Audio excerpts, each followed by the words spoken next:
planted, but time to play with here. They do have that man advantage. A little bit of damage in, and had the trade happened, maybe it would have been possible, but it's going to be RRQ taking the first pistol for themselves. Beautiful double teaming there at the very end. RRQ getting that first round win, and we're going to see how much momentum they can carry with that, or if Global Esports is going to be able to fight back and start to maintain tempo. One of the things that has been, I think, the most surprising given the compositions that we're seeing, because this is basically the same comp that we've seen the entire time from the side of Global Esports, but it's the difference in who's playing what. We have vs.GE coming out here on the Viper, something that we do not typically see from him. Normally, he is the one playing Sky in this situation, and Aaron is going to be running that Viper, so definitely some changes. Textures well going back over to this Raze. It's been quite some time since we've seen it, because normally we would have him on the Sage as well. This time a 2-1-2 split here. RRQ going to take their time and see if there's going to be any kind of abnormal strats here from Global Esports. But Global Esports is playing a conservative round here. They do have a triple stack over onto B entry, but we don't know if we're going to get a peek on the B side here from RRQ. Yeah, they're starting to kind of drift back as they get inched further forward here towards the A site, where it is only vs.GE lurking around. Star will get called in, try to have at least that defensive setup. Don't have a bite to try to go in with the gravity well, so would just be perhaps a Nebula to try to dissuade them from advancing forward into the site, but eventually this rotation, which is now 4 members strong on the B site, is going to have to rotate. Guiding Light does go through from Aaron, trying to scout. They don't, nothing. And it looks like we've got vs.GE going to pull away here, just go a little bit further back, and it's going to be Global Esports here trying to set up for a retake, or at least an interruption here at the spike planting. See what they opt to do. I expect that even if they do just make the call to try to go for the 5-man, death to the spike, that they probably aren't going to be able to get away with that one. As Emin looks like he wants to get up into their faces, swaps over, hands the Phantom over to Xpero. In case that he does die, doesn't want to be able to pass that rifle over. Jump out of the smoke spraying, but Moniette going to be able to come away with one. Xpero, however, looking to hold down the site, also going to fall. That could be a weapon recovered now. Yeah, bit of a trade out there. Now it's a 3v3. Good cover, Texture unable to find value, and the spike is planted for Heaven, so positioning still going to be very good here for the side of RRQ. They lose one of these rifles to make sure they don't lose anything else.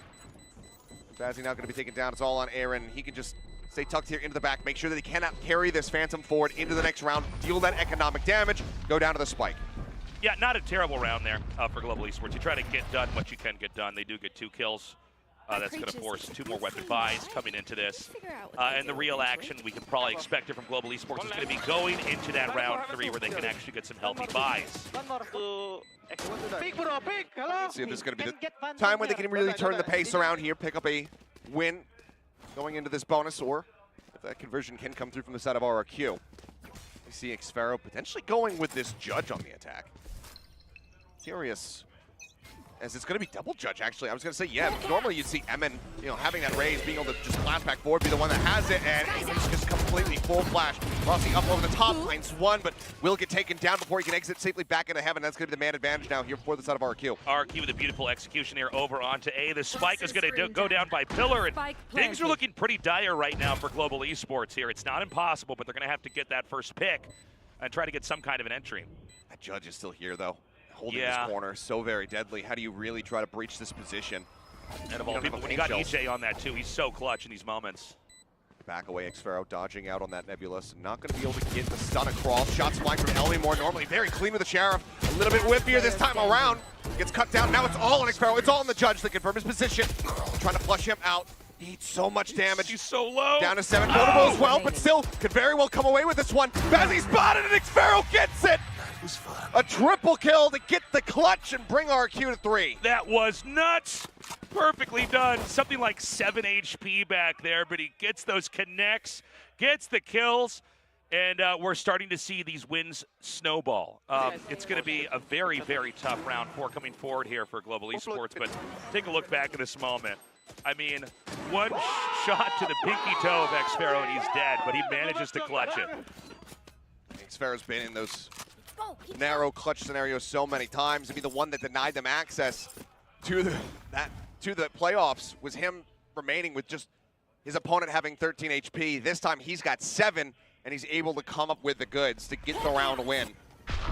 Buy still in though for the side of Global, so still plenty of firepower, but the cash is not being built up, so they need this to be a fairly clean round, and that's a great start as Moniette will find Emin on the entry.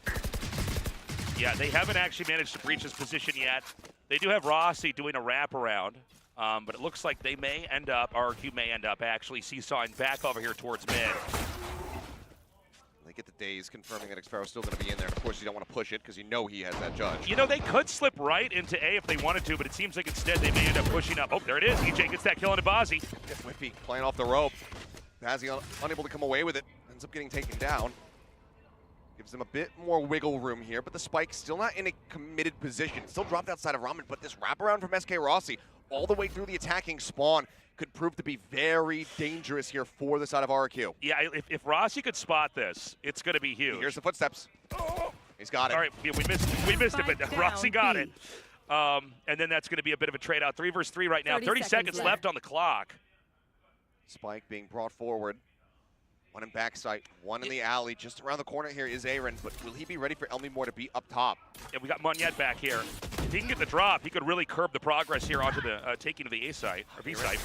Not getting the sense that there could be somebody above him, and Elmimore manages to flush them out. 10 seconds 10 seconds remaining. The plant coming down. Texture not in a position to try to interrupt this. Doesn't have the paint shells either. Texture needs this so badly.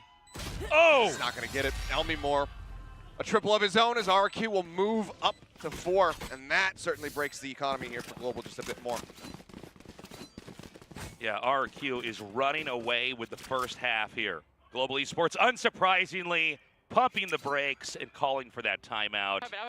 And they need to really figure out what exactly is going wrong. How are they going to recalibrate? Is it a matter of their strategies? Is it a lack of communication? Is everybody truly moving in lockstep with each other? Well, right now, it's just RRQ having all of the answers, just a little bit more clutch when it comes down to these moments, and we're just not seeing them be able to get over the line on the side of Global. We'll see what Spin is going to be able to say to them, but of course Ewok as well. I'm sure some praises to be sung, but also some criticism to give. Make sure that they're, you know, not allowing for somebody to just lurk their way all the way through that attacker spawn, camp the spike. They were able to deal with Rossi with relative ease after the initial kill. It's important to note here, we've had actually several very interesting rounds, and that it really could have gone either way. You know, it wasn't these one-sided, purely strategic victories. A lot of it was clutch tactical moments here from RRQ, and so that's got to be a little intimidating here for Global Esports. You know, a lot of times when you have two teams that are this close, maybe 3 or 4 rounds in an entire series will come down to, okay, who really handled it better in the 1 versus 1, the 1 versus 2. But so far, RRQ is clearly showing more confidence with that. So I'm hoping to see Global Esports pull it together here and try to play a little bit of a better half. See if we can start with a thrifty victory. Would definitely be a good way to get some momentum going, get some wind in their sails. You know, Rossi, it would be nice if he could get some picks, but unfortunately he's on the wrong side of the map, and so this is going to come down to some pretty inferior weaponry to try to hold the A site here as RRQ is going to press forward. We've seen how much damage rather you can deal with these sheriffs. Most bought pistol back over at Masters Tokyo for a reason, and that's not showing why a bit. Spazzy is able to find one. EJ quick to trade it back though. Yeah, he's not quite able to line him up, but Texture's going to be good for one. Up over the top of the box, and Texture finds his second. Yeah, Texture making up for where Monyet had failed. Aaron's caught going for the jiggle peek, but now they know that Elmimore is going to be looked forward here onto the site, and they have the spike. So it's all about where is xFaro. Oh man, xFaro. He's got the gun. My God. Just going to be pulling back away. Oh, the timing on this. Spike now snatched up. He's going to wrap around. He's ready for it. Finds one. Showstopper now. Being set, but SK Rossi is right there ready for him. Catches him, and that is the thrifty coming through with Rossi as the last man standing. A massive round here for Global. I was talking at the start of that round about the fact that Rossi's on the wrong side of the map, and maybe he won't be able to get it, but it ends with him actually getting that first round win, a much-needed one, a thrifty victory, as things are starting to get a little bit more spicy in map 1. One enemy remaining.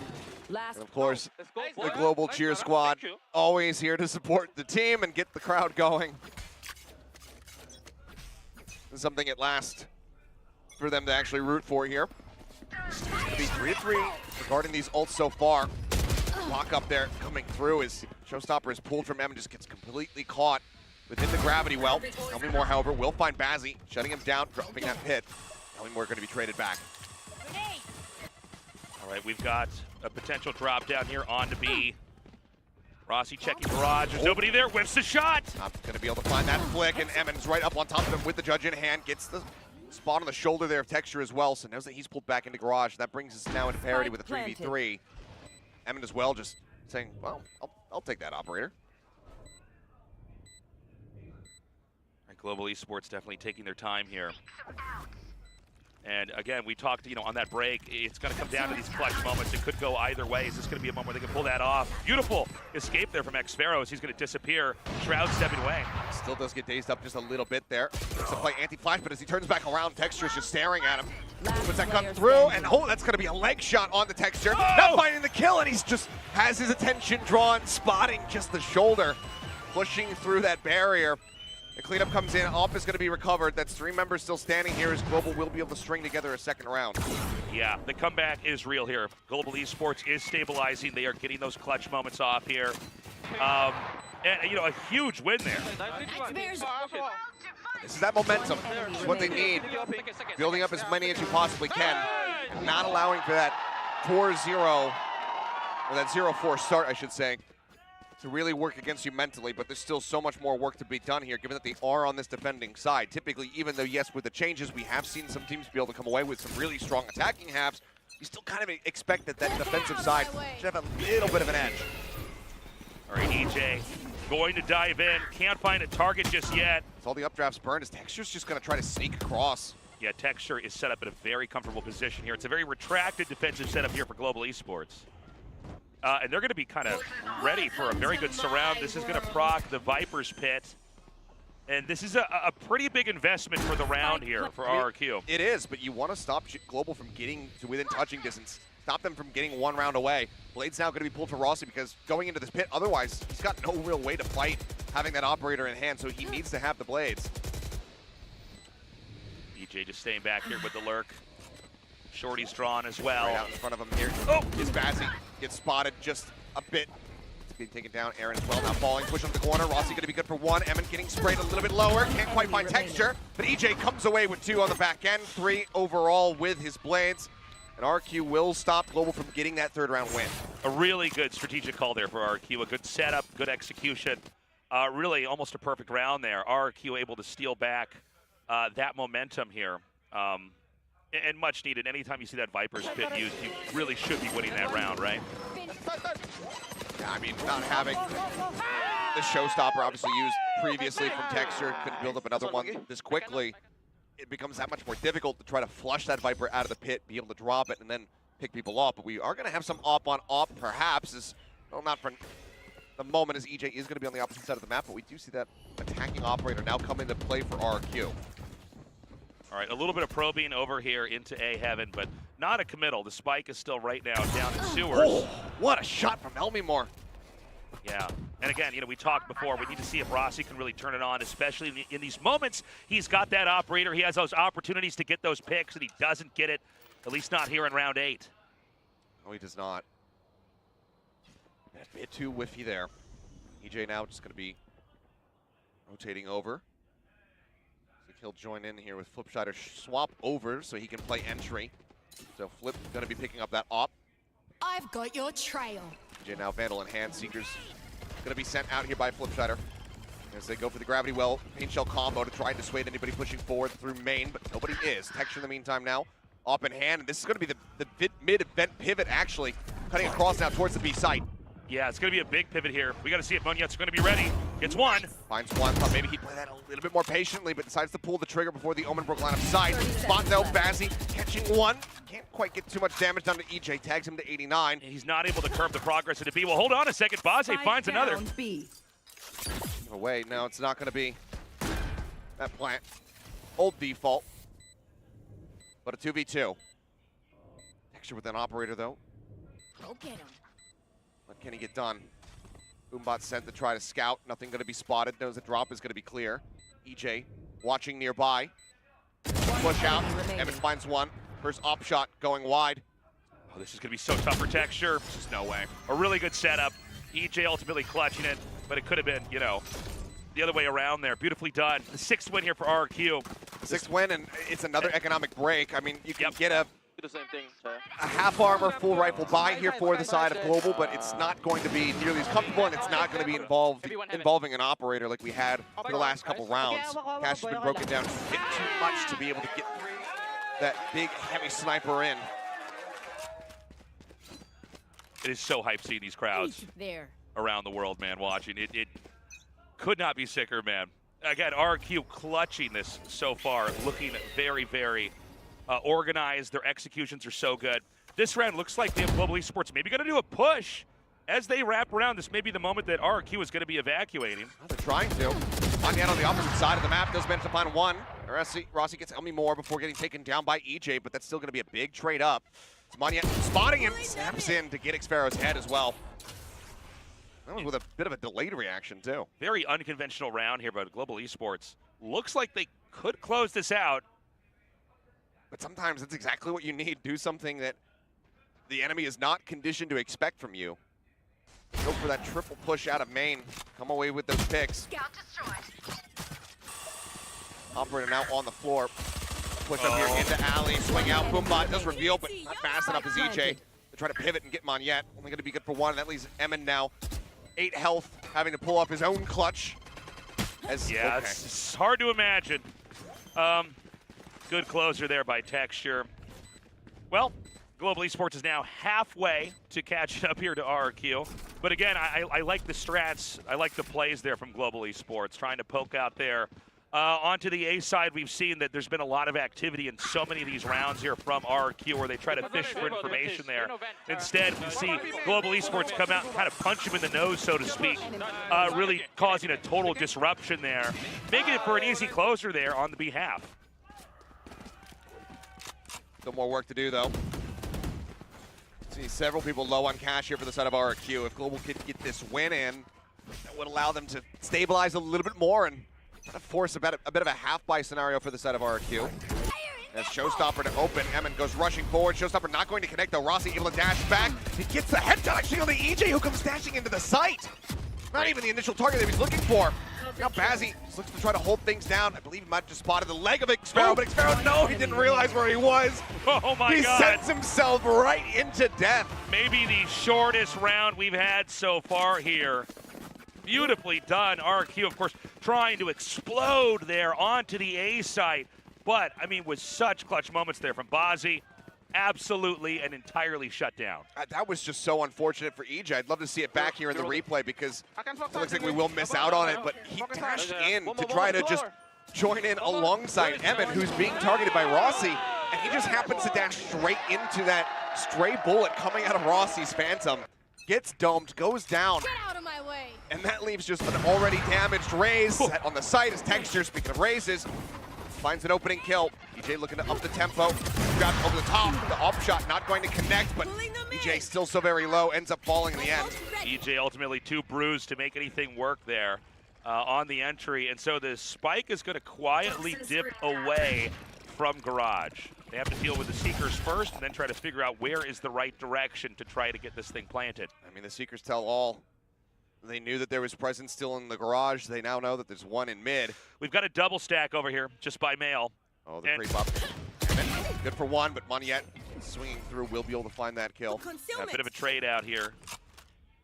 And now Flip and Elmi Moore going to have to try to make something work. A site is covered by Rossi, which could be where this ends up.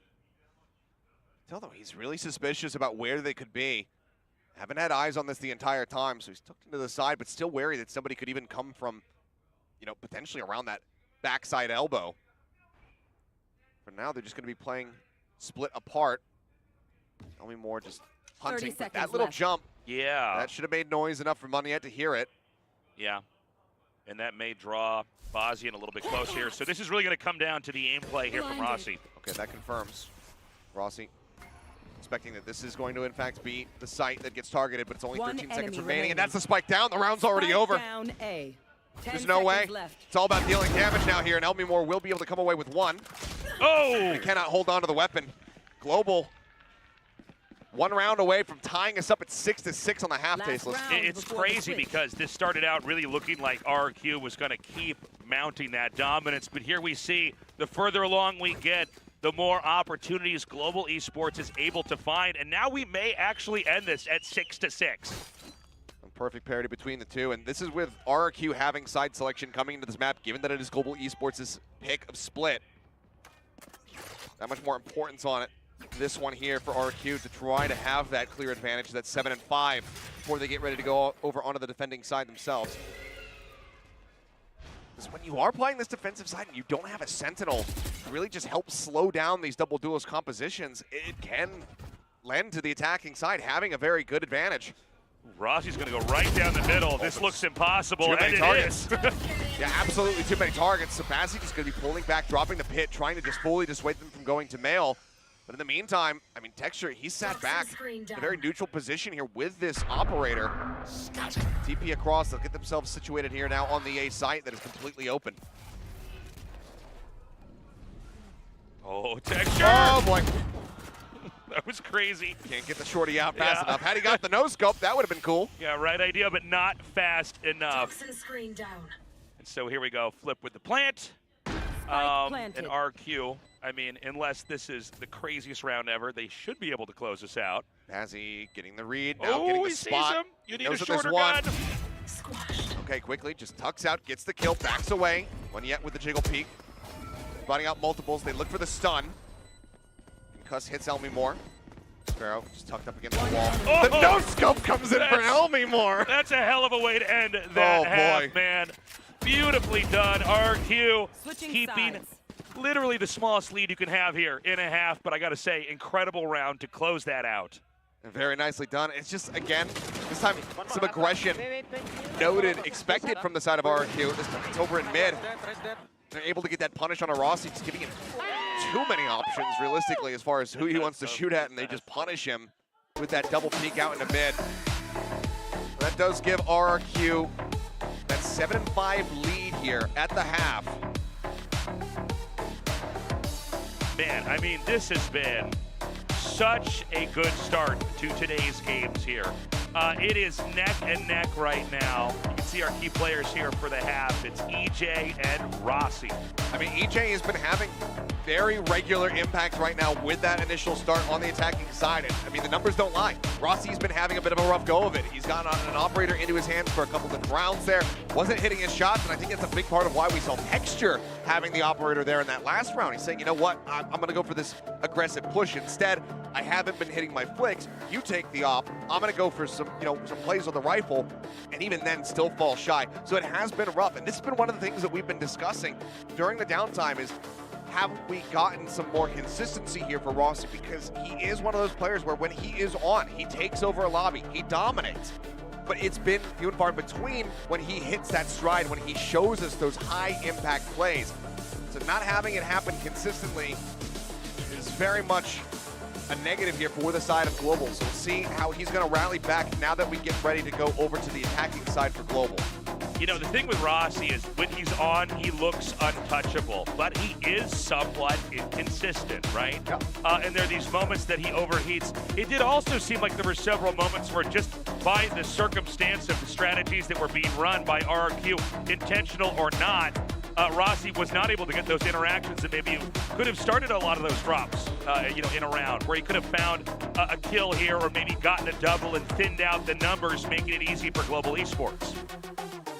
Now the thing is, I don't know, is that just the randomness of this? Is this something that RQ plans to kind of circumvent Rossi finding those opportunities? I mean, I think if you're RQ, you're very well aware that shutting him down gives you a very good chance. Some RQ fans out here in the audience as well. Yeah, it is hype here in our esports stadium. It is getting loud and crazy. As we go here into the second half, Global Esports going to come into being immediately. Bit of a trade. Into the meat grinder here, the alleyway. Rossi coming away with one before getting taken down as Elmimore goes on the drop. Covering fire, however. Aaron able to help bail them out there. Double disconnect now in a garage. The spike still not planted. And will have noted Monyet forward on the site. Holding onto that spike, swing onto the corner. Sparrow able to come away with one, gets the reload. Oh, my God. Stabilize that spray. Yeah. That leaves just Flipshider now in a 1v2. Aaron still at full HP, but that guiding light does not confirm presence. Bazzi, Oh my not God. going to be taken down, so now they know exactly where he is. It's going to come down to the duel here. Flips. 62 HP here for Flip. He doesn't know. Seems like he's starting to suss it out. Might have just spotted enough of Aaron here. Yeah, I think he saw the shoulder. Oh, gets so my much God. damage in. 16 HP. Aaron, he needs to hit the headshot. Oh, now 32 HP here for Flip. He Tags sees him that. low, and he swings into it. Flip will be able to get it. That's a second pistol win here for the side of RRQ.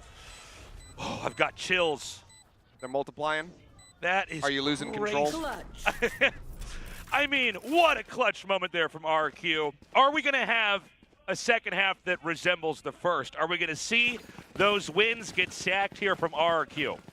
It's very possible now. It's incredibly possible, and I could already see it right here before we go into the replay. It seems like Global Esports is looking to force up. They want to catch RRQ off guard, and they realize that they need to have a tempo shift right now. We'll see if they decide to go with it once we come out of this replay. You walk over here and feel the energy. Yeah, they're going for it. You know, with a half that was that close, every round win is so important. Here we go, Texture with a push. Action over here, this time into A. He's got to get ahead of that pain shell, pushes up, still gets tagged down to 70, and the healing is not available here from Aaron because they've gone for this full buy. Swing out, Texture somehow wins that though, and Elmore gets taken down. That's one of the Bulldogs dealt with. Can be recovered as well, but seems like so far no one opting to take it. The plan's just going to be coming in. Full control of Heaven in the site. Screens, however, still very much a weak point for him. The flash goes behind Rossi, so he doesn't get full blind, but the judge is still going to be able to deal with him. Texture comes away with the second. Just going to push through this one. He's got a pain shell. Does he just send it? So low on HP here. You can see RRQ getting ready to pop through here. But with the lurk here from Monette, gets the drop. The timing's absolutely gorgeous. Texture at 3. Swing in, the push. Aaron gets the dink into the spray down, and it's going to be damn near flawless. They force up. That's Bulldogs across the board on the ground. RRQ also had a very hefty commit on the buy. Just the judge being the cheapest option that they had, but this was perfectly done. I mean, that opening kill from Texture really set the stage for the rest of the round. Right He's now, looking fired up. Global Esports is firing on all cylinders here. A beautiful round.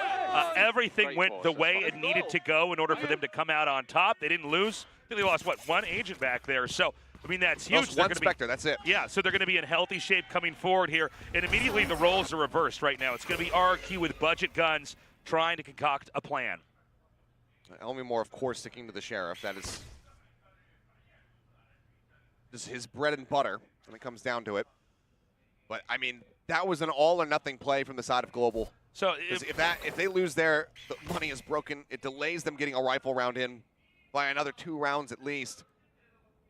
RRQ kind of going for a coin flip-ish strategy here. Heavy stack on A. Just eyes on to B. Well, there were. But Texture took care of that. And so it's going to be a pretty complicated round here to try to retake B. If Global Esports can take advantage of the fact that B's site was naked. Already we're seeing RRQ with the wraparound. They're delaying. Bazzi is just saying, okay, let me lurk forward. I will go ahead and scout and see if they've gone on this rotation, maybe get a backstab here. As they're actually noting this now, knowing how Vipers do like to play, and if he dies, this would be a weapon recovered. That's going to be a Spectre. They send him. It's with the cheapest gun, but now they suspect that this is going to be an A site take because of that lurk. So I still like the way that Global are playing this. Yeah, I mean, it is possible here for RRQ, but it's going to be really, really tough here. An interesting back and forth, but ultimately the spike does end up where it was originally intended. Over here at B, we see RRQ going to try to get some kind of setup here to get something done. Okay, Nebula set up.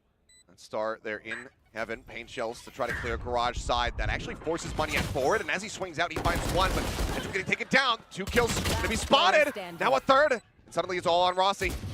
Sees one enemy cleans it up, tap on the spike, knows that the Omen's going to be close to swing out, and Rossi is going to be good for it, holding it down, gets the clutch. Global, once more now, 1 round away from tying us up. Rossi doing exactly what we talked about, exactly what was mentioned in the pre-show. He needs to clutch in these moments. He did it. It's 7-8. 1 more Global Esports win, and we're tied up. That was pre-bloom before the Nebula had dissipated again. I believe Texture is able to get that headshot. But while you can see each kill there from the perspective of the audience. I love that. Satchel out. Well, it's a very good round victory. Still a hell of a lot closer than you would hope, as Texture can go ahead and relay that Elmore is lurking close. which does go sending him all the way back into elbow. Showstopper at the ready. Emin guns him down. Texture not finding the damn thing. And Rossi trying to interrupt it. Take him out. This covering fire provided by EJ. 5 HP here for Elmi Moore. If he can get 1 or even 2, it would be huge, but he gets neither. Monyet, too quick, too fast. Poison orb emitting. I've got And your this spike trail. is going to get planted tucked behind pillar here. Aaron will send the Seekers. Omen TP to join in alongside as Monyet tries to go for the swing off the Seekers, but it's just cut down.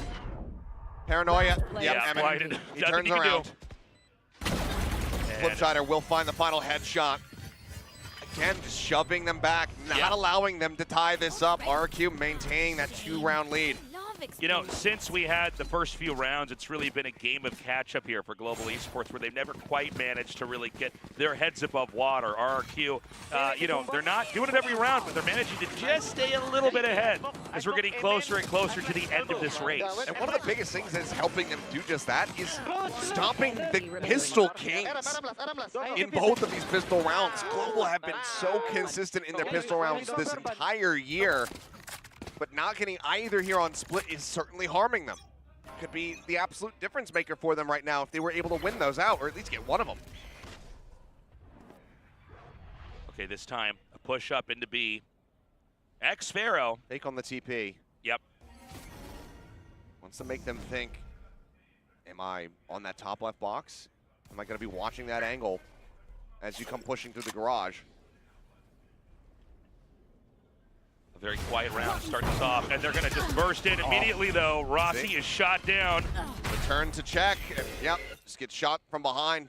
Pharaoh perfectly positioned to get that punishment. Pazzi going to be taken down as well. It's continuing to lurk, but it's somewhat aggressive push from EJ. The numbers slowly thinning out here for Global Esports. A very fractured position right now. It doesn't look like they're going to get any kind of headway anytime soon. Uh-oh. Texture does manage to clear that before the boombot pops into his face. Push in. Monyet finding a great timing for Elmi Moore can get that weapon drawn out once more to find a kill. They could get pinched here. No, never mind. No movement here towards Vents. So as Global Esports advances up into male. They have a 3v2 on the B side. Yeah, I mean, this is doable. Concealment. Nebula's thrown, noise being made. There's the drop down. Xpera, he saw just enough as he stays tucked inside of the smoke, and Emin just wide swings out. Aaron fighting back over, finds one, push into the smoke. Texture snappy with his aim, finds it, but now in a 1v2 clutch. Yeah, he needs to plant now because there's not going to be enough time left in Being here. pinched. Oh, Chider right here. Oh my God! It looked like he might miss that shot for a second, but he does manage to eventually get that spray where it needed to go. That spike's getting diffused. 10th round win here. Global Esports, they're showing they can compete, they can hang with RRQ, but right now, they don't have that many more rounds left. No, they don't. Double digits here for the side of RRQ, and that's going to force the second timeout now from Global Esports. We have not had a timeout yet for RRQ, is that right? No, they Yeah, haven't no had to use timeout one. yet. Well, I guess they don't need to, right? So far, everything's kind of working. Yeah, I mean, there's been some instability. I thought maybe after the force buy loss came through from RRQ in the second round of the half that maybe they would look to pump the brakes and Ewok would have some stuff to say, but he's kind of just trusting in the team to get themselves back on track, and widely they have by being able to maintain and reestablish this now 3-round lead. So just 3 more to go is what they need to take this map. Global still have so much work to do to try to catch up.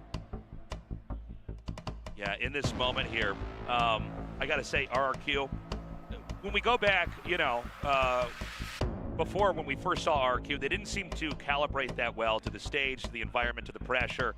And then we really got to see them blossom. They really were able to flow and enjoy the competitive experience and pull off their executes. And we're seeing it here again today. A very well-organized, a very confident RRQ. I really don't see any obvious weaknesses with these guys right now. They've been looking quite strong across the board. Being able to get this win here on Global's map pick. Because while yes, both teams are 1 and 2 overall this year in Pacific when it comes down to playing on this map. So it's not like one of them has been super dominant, but Global certainly have shown stronger performances.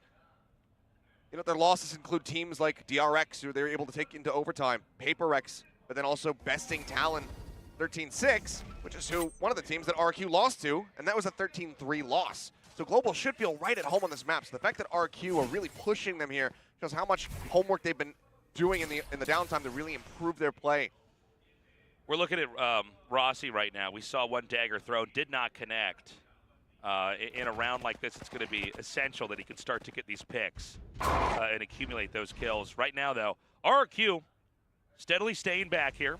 Looks like Vents is going to be smoked out as the spike now goes through sewers here. Global Esports probably going to come on to A. We've got EJ ready along with xFaro to intercept. Just gotten himself all the way up here in the mid, and they're going to be suspicious about this, which is why xFaro has it smoked, why he's watching that angle. They realize that they have fully conceded this mid presence. Smoke comes down to try to cut off main. Up over the top, EJ, knives exchange, but it's going to be xFaro who finds Rossi. A third party arrives, and he's just going to spray through to find a second kill. Beautifully done. EJ now 19 HP, going to wrap behind pillar and wait for reinforcements. But, I mean, so far, Global Esports not really making a dent in the A position. Spike down A. On to Bazzi. Bazzi could do this. I think surely he doesn't 10 send the seconds hit. left. Tap on the spike. He wants to try to draw them forward. enemy Does manage to remaining. get one, but now he's got to stick to this one. He is going to stick to it, so the spike is going to go down. He's got 2 bullets in the gun, though. So it would have to be an instant headshot for him, and he doesn't see the gun barrel. The swing out. Flip will be able to get him. 11 rounds now set up here for RRQ. Cash broken on the side of Global. Dude, such a tough round, too. 2 bullets in the chamber. Yeah, I mean, you really need a miracle in that moment, but obviously not safe enough to ever reload. RRQ, they can almost taste the victory here. Good sacrifice there by xFaro as well. Mowing him down. And Rossi, if he could come away with that elimination before xFaro takes him out, might be that much more wiggle room for him, but wasn't expecting the backstab whatsoever. Now an operator in the hands here for EJ. As Texture again, just looking to gain some information, take some space. Scale up here into the site. That Trailblazer not going to know anything when it comes down to EJ's position. Okay, B site seems to be where they want to start to build pressure up. But I mean, we do have Flip perched on the box, xFaro here as well. RRQ are getting a decent sense of this, though. They're saying, okay, EJ can likely just hold things down with this operator. He's got presence from Elmimore as well. Looks like EJ does get tagged low. But now they confirm that there's presence here in this garage. Yeah, they're setting Texture in, try to make that site audible, and maybe fish back some more RRQ members. But he gets all the way into A, and so they decide to just do a full-on wraparound. So just holding their angles, keeping Flip nice and close, tucked up here alongside the garage. The rest of the team now going to start rotating. Okay, this is a round that is very doable right now here for Global Esports. Cosmic Divide is sent. Up the side, Paint Shell's going to be used. Now the pit's going to be coming through as well. 2 ults invested. Drop down into the back of the site. Texture notes that Elmimore going to be eliminated. Paranoia sent across. Don't believe it connects onto anybody. But now Bazzi going to be taken out. That's going to be a pit drop as Evan finds a second. Rossi dead. Texture saying touch, but oh my God! Flipsider pushes out over the top of him, finds him, and Monette has been spotted. They're already defusing this one. They don't get the half. They actually interrupt it. I mean, this round is over, and we got to go back to the economics of that round loss. I mean, it's so brutal. Really needed to win with that round. That was expensive. 2 ultis being used there, and ultimately they couldn't get anything. I mean, I would imagine the entire comeback strategy was sort of hinged on that round working and then building momentum from there. Evan just last pack swings around the back of elbow and just blind sprays into the pit and finds Bazzi. It's just unfortunate there for him, but a great game sense from Emin, just getting idea. Yes, somebody's likely going to be positioned right here on the edge of this thing. This pit now going to be used to just look to cut off all of A side. As Showstopper being sent through, not finding anything. Texture holding close, finds one. Showstopper in, gets himself a second one. Monette was lost. Trailblazer spotting xFaro, swing in, looking for it. The spray it gets a lot of damage in, but it's not the kills. EJ still peeking on the corner, finds one. Full flash into his face. It's Global now. Need to close this out and somehow My ult's ready. then run back 4 more rounds in a row to take us into overtime. Seekers. Here we go with another ulti. EJ is going to be ready. Know that the op is going to be at alley. Don't want to give him any sight lines. It's been tagged up. Paint Shells will force it back a bit. Oh Elmi my Moore God. catches the lurking Bazzi. Then leaves Spike Texture with an planted. operator and Aaron with 7 HP to try to win out this round to keep themselves afloat. Swing out Texture, finds the shot. EJ will trade him back. It's going to be a duel right now. It's all on Oh my Aaron, God. the IGL. 7 health and a dream, and he will manage to make it work. That was sick. But again, a really expensive victory, if you will there. Another ulti used. Yeah. You know, Global Esports coming out with only one surviving player, barely. You know, had EJ managed to turn and fire that shorty in the right direction, you know, he's likely to just get the kill and get the win. And so now we get a timeout call.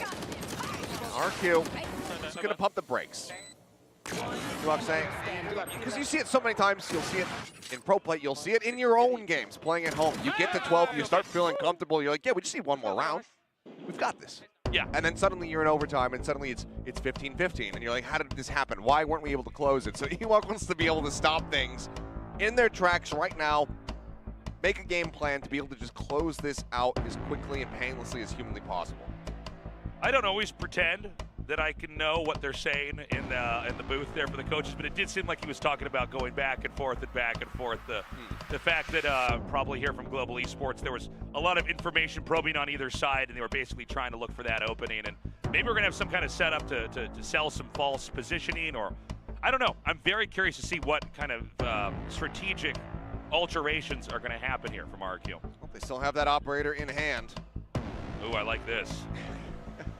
God bless you, Xfero. All the best.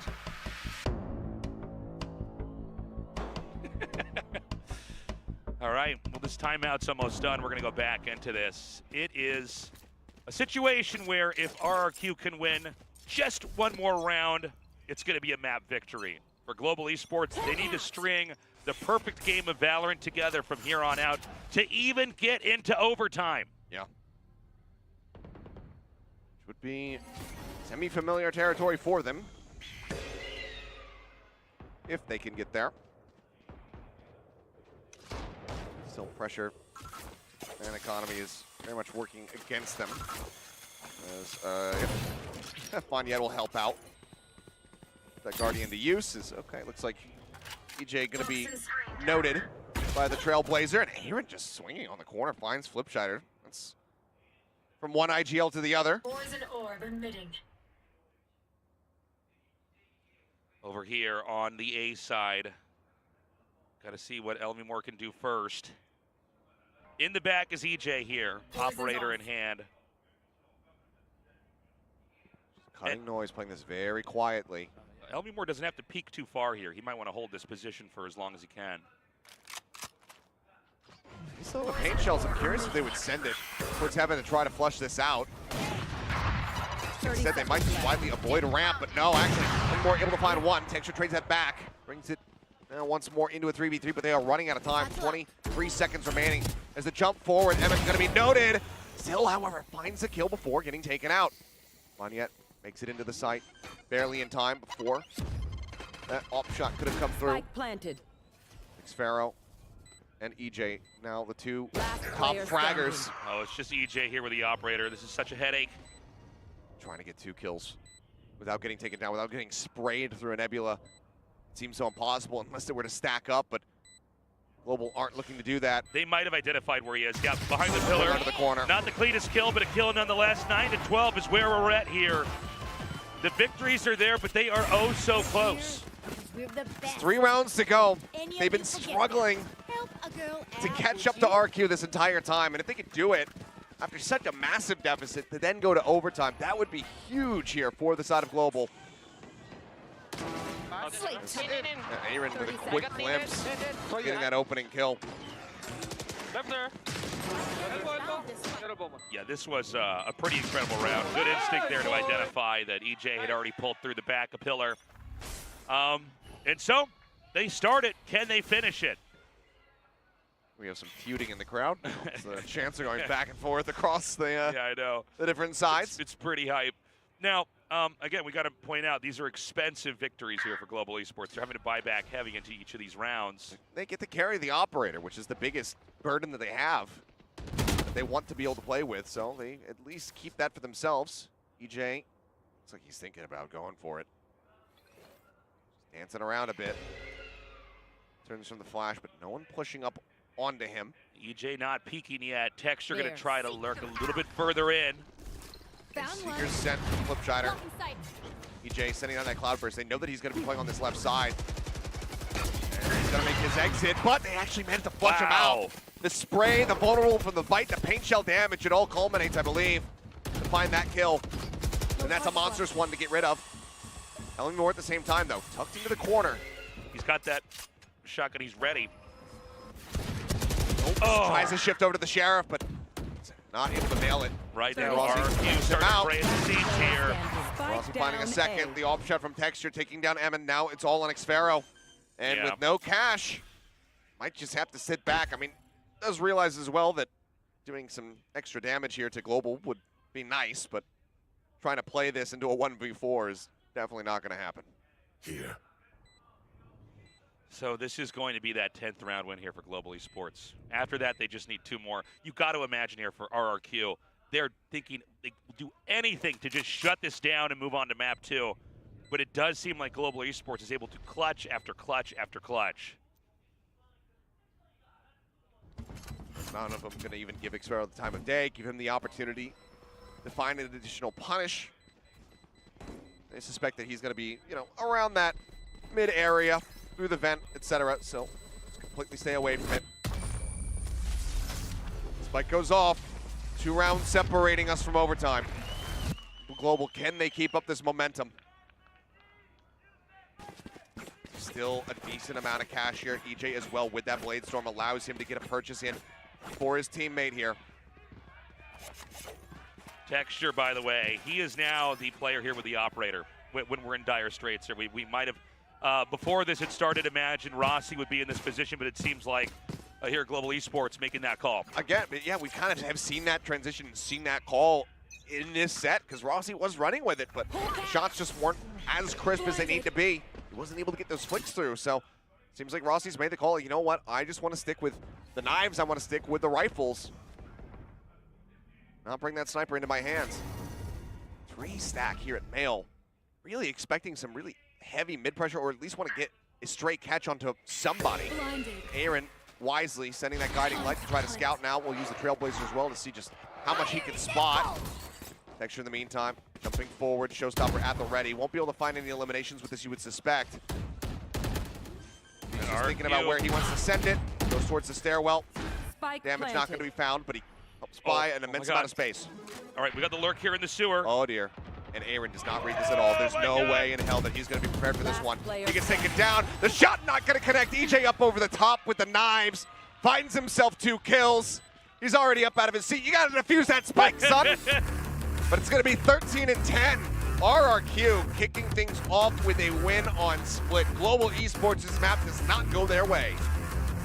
That being said, Global Esports put up a hell of a fight, and really, we're just getting started.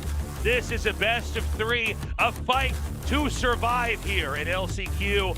Global Esports, they brought it. They looked excellent at times, but at the end of the day, RRQ was always 1 or 2 steps ahead. They were, but this still now causes a lot more concern. Because yes, we've seen plenty of times where, you come out here, your opponent has prepped incredibly well for your map pick and you end up losing it. You prepped incredibly well for your opponent's map pick, so you end up winning it. That has been something that happens across all leagues, international competition, tier 2, whatever it may be. That's a common occurrence. The thing that concerns me, though, is that we're getting ready to go to Ascent, and that puts so much pressure on one person in particular on Global, which is SK Rossi. Yeah. He needs to be able to pop off on that map because EJ right now, fired up. You see the impact from him. He's the one coming out here, finishing the map with those blades, getting himself towards the top of the standings. I think he's second highest fragger, under Texture by 1 kill. But he's already ready and raring to go. We need to see a change going into this map. I expect that, you're not going to be seeing double duels. It's going to be Jet beat Jet. You're going to be seeing texture on things like the Killjoy. You're going to be seeing Elmi more on the Killjoy. When it comes down to it, and Rossi's there on himself, by himself rather, as that lone duelist, he needs to have that explosive power. And it's not that Rossi didn't have his moments, right? The problem is that he didn't have enough of them. And that's why we saw the roles kind of change, in the middle of the game developing, where it was Texture with the operator, who, by the way, fared very well in those key moments on the operator. And so going into map 2, we got to see exactly what Global Esports needs to change, needs to do here. Otherwise, this could be a 2-0. And it would feel like highway robbery if this series ends up being a 2-0 after all the excitement, the closeness between these two squads in the past. Having this end in a 2-0 fashion, it feels like we didn't get everything that we were promised. Like going and seeing, I don't know, name a superhero movie. This is wrong. It was supposed to be so much better. I want my money back. Yeah, but it would. I agree completely. Coming into this, I was sure this should be probably the closest, probably the longest match we're going to have today. Easily in overtime, easily a game 3. But so far, not that it's not been close, but it does look like RRQ is clearly more dominant. It's a really good start from them. I mean, we started to see those signs of life from Global Esports towards that second half. We'll see if they're going to be able to start off Ascent fired up and ready to go. We're going to go to a commercial breakdown. We'll have the desk break down the action from map number 1, so don't go anywhere. It's cut down now. It's all on Experiment. Down to 7 as well, but still very well come away with this one. Bazzy's buck. We missed it. Around. Ready for it. Fine stopper now. Big set. And scare off.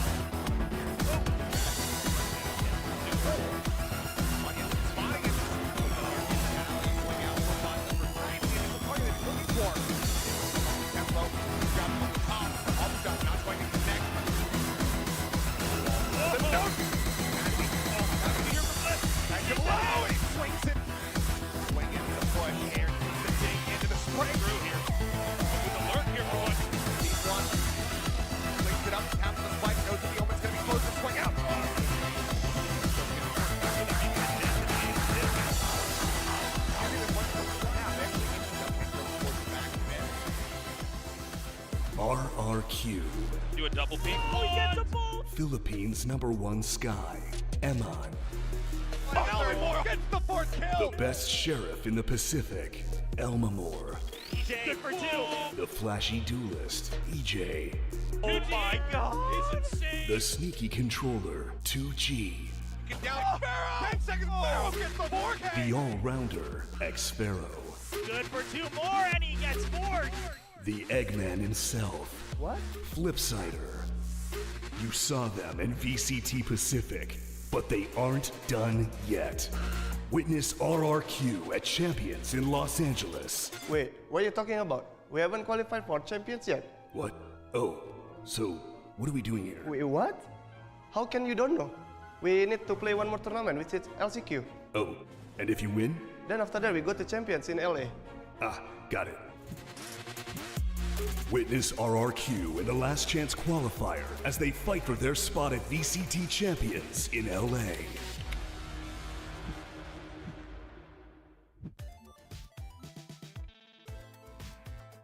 Who is most likely to rage in ranked?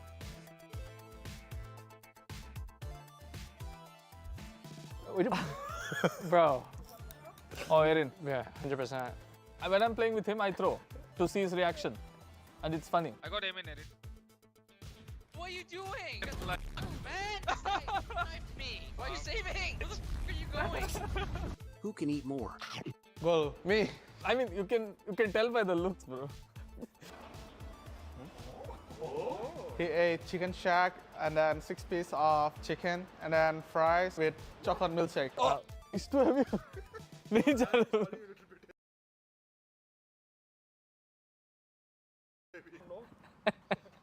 Who's always late for practice? Bolo. Me. Always late for practice. I think me. Yeah, I think him.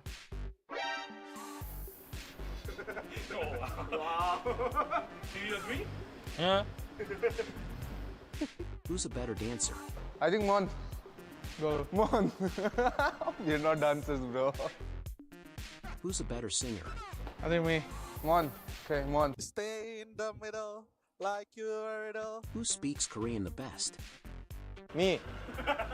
에이 씨 그냥 구라친 뭔 소리야? 형은 누구 찍었는데? 야이씨. 잠깐만. 일단 얘는 아니야. 아니 뭔 소리? 아니지. 왜? 얘는 멍청하잖아. 니들도 멍청해. Who's good at studies? Go. Me. Me, bro. My marks is it. Who has more riz? We don't really go out. Yeah, I never seen. We just sit in the, I like to based think- on stories, I think. I think Rossi.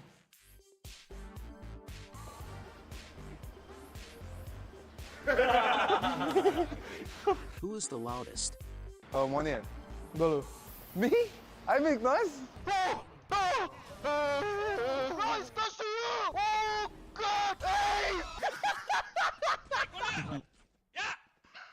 Who snores the most? 코를 많이 고는 거. 너가 둘. 근데 니도 고는데? 나 코 안 고는데. 니 고는데요? 너보단 많이 안 고는다. 야, 니 곤다 임마. 니 얼마나 고는지 얼마나 많이. Who dresses better? We dress up in the G jersey every day. Yeah, we love. I sleep with G jersey. My G jersey is in the wash right now because I've been wearing it so much. Yeah, he wears it every day. Today is break day because it's Sunday. Who's Coach Eraser's favorite player? 나 죽기 싫어.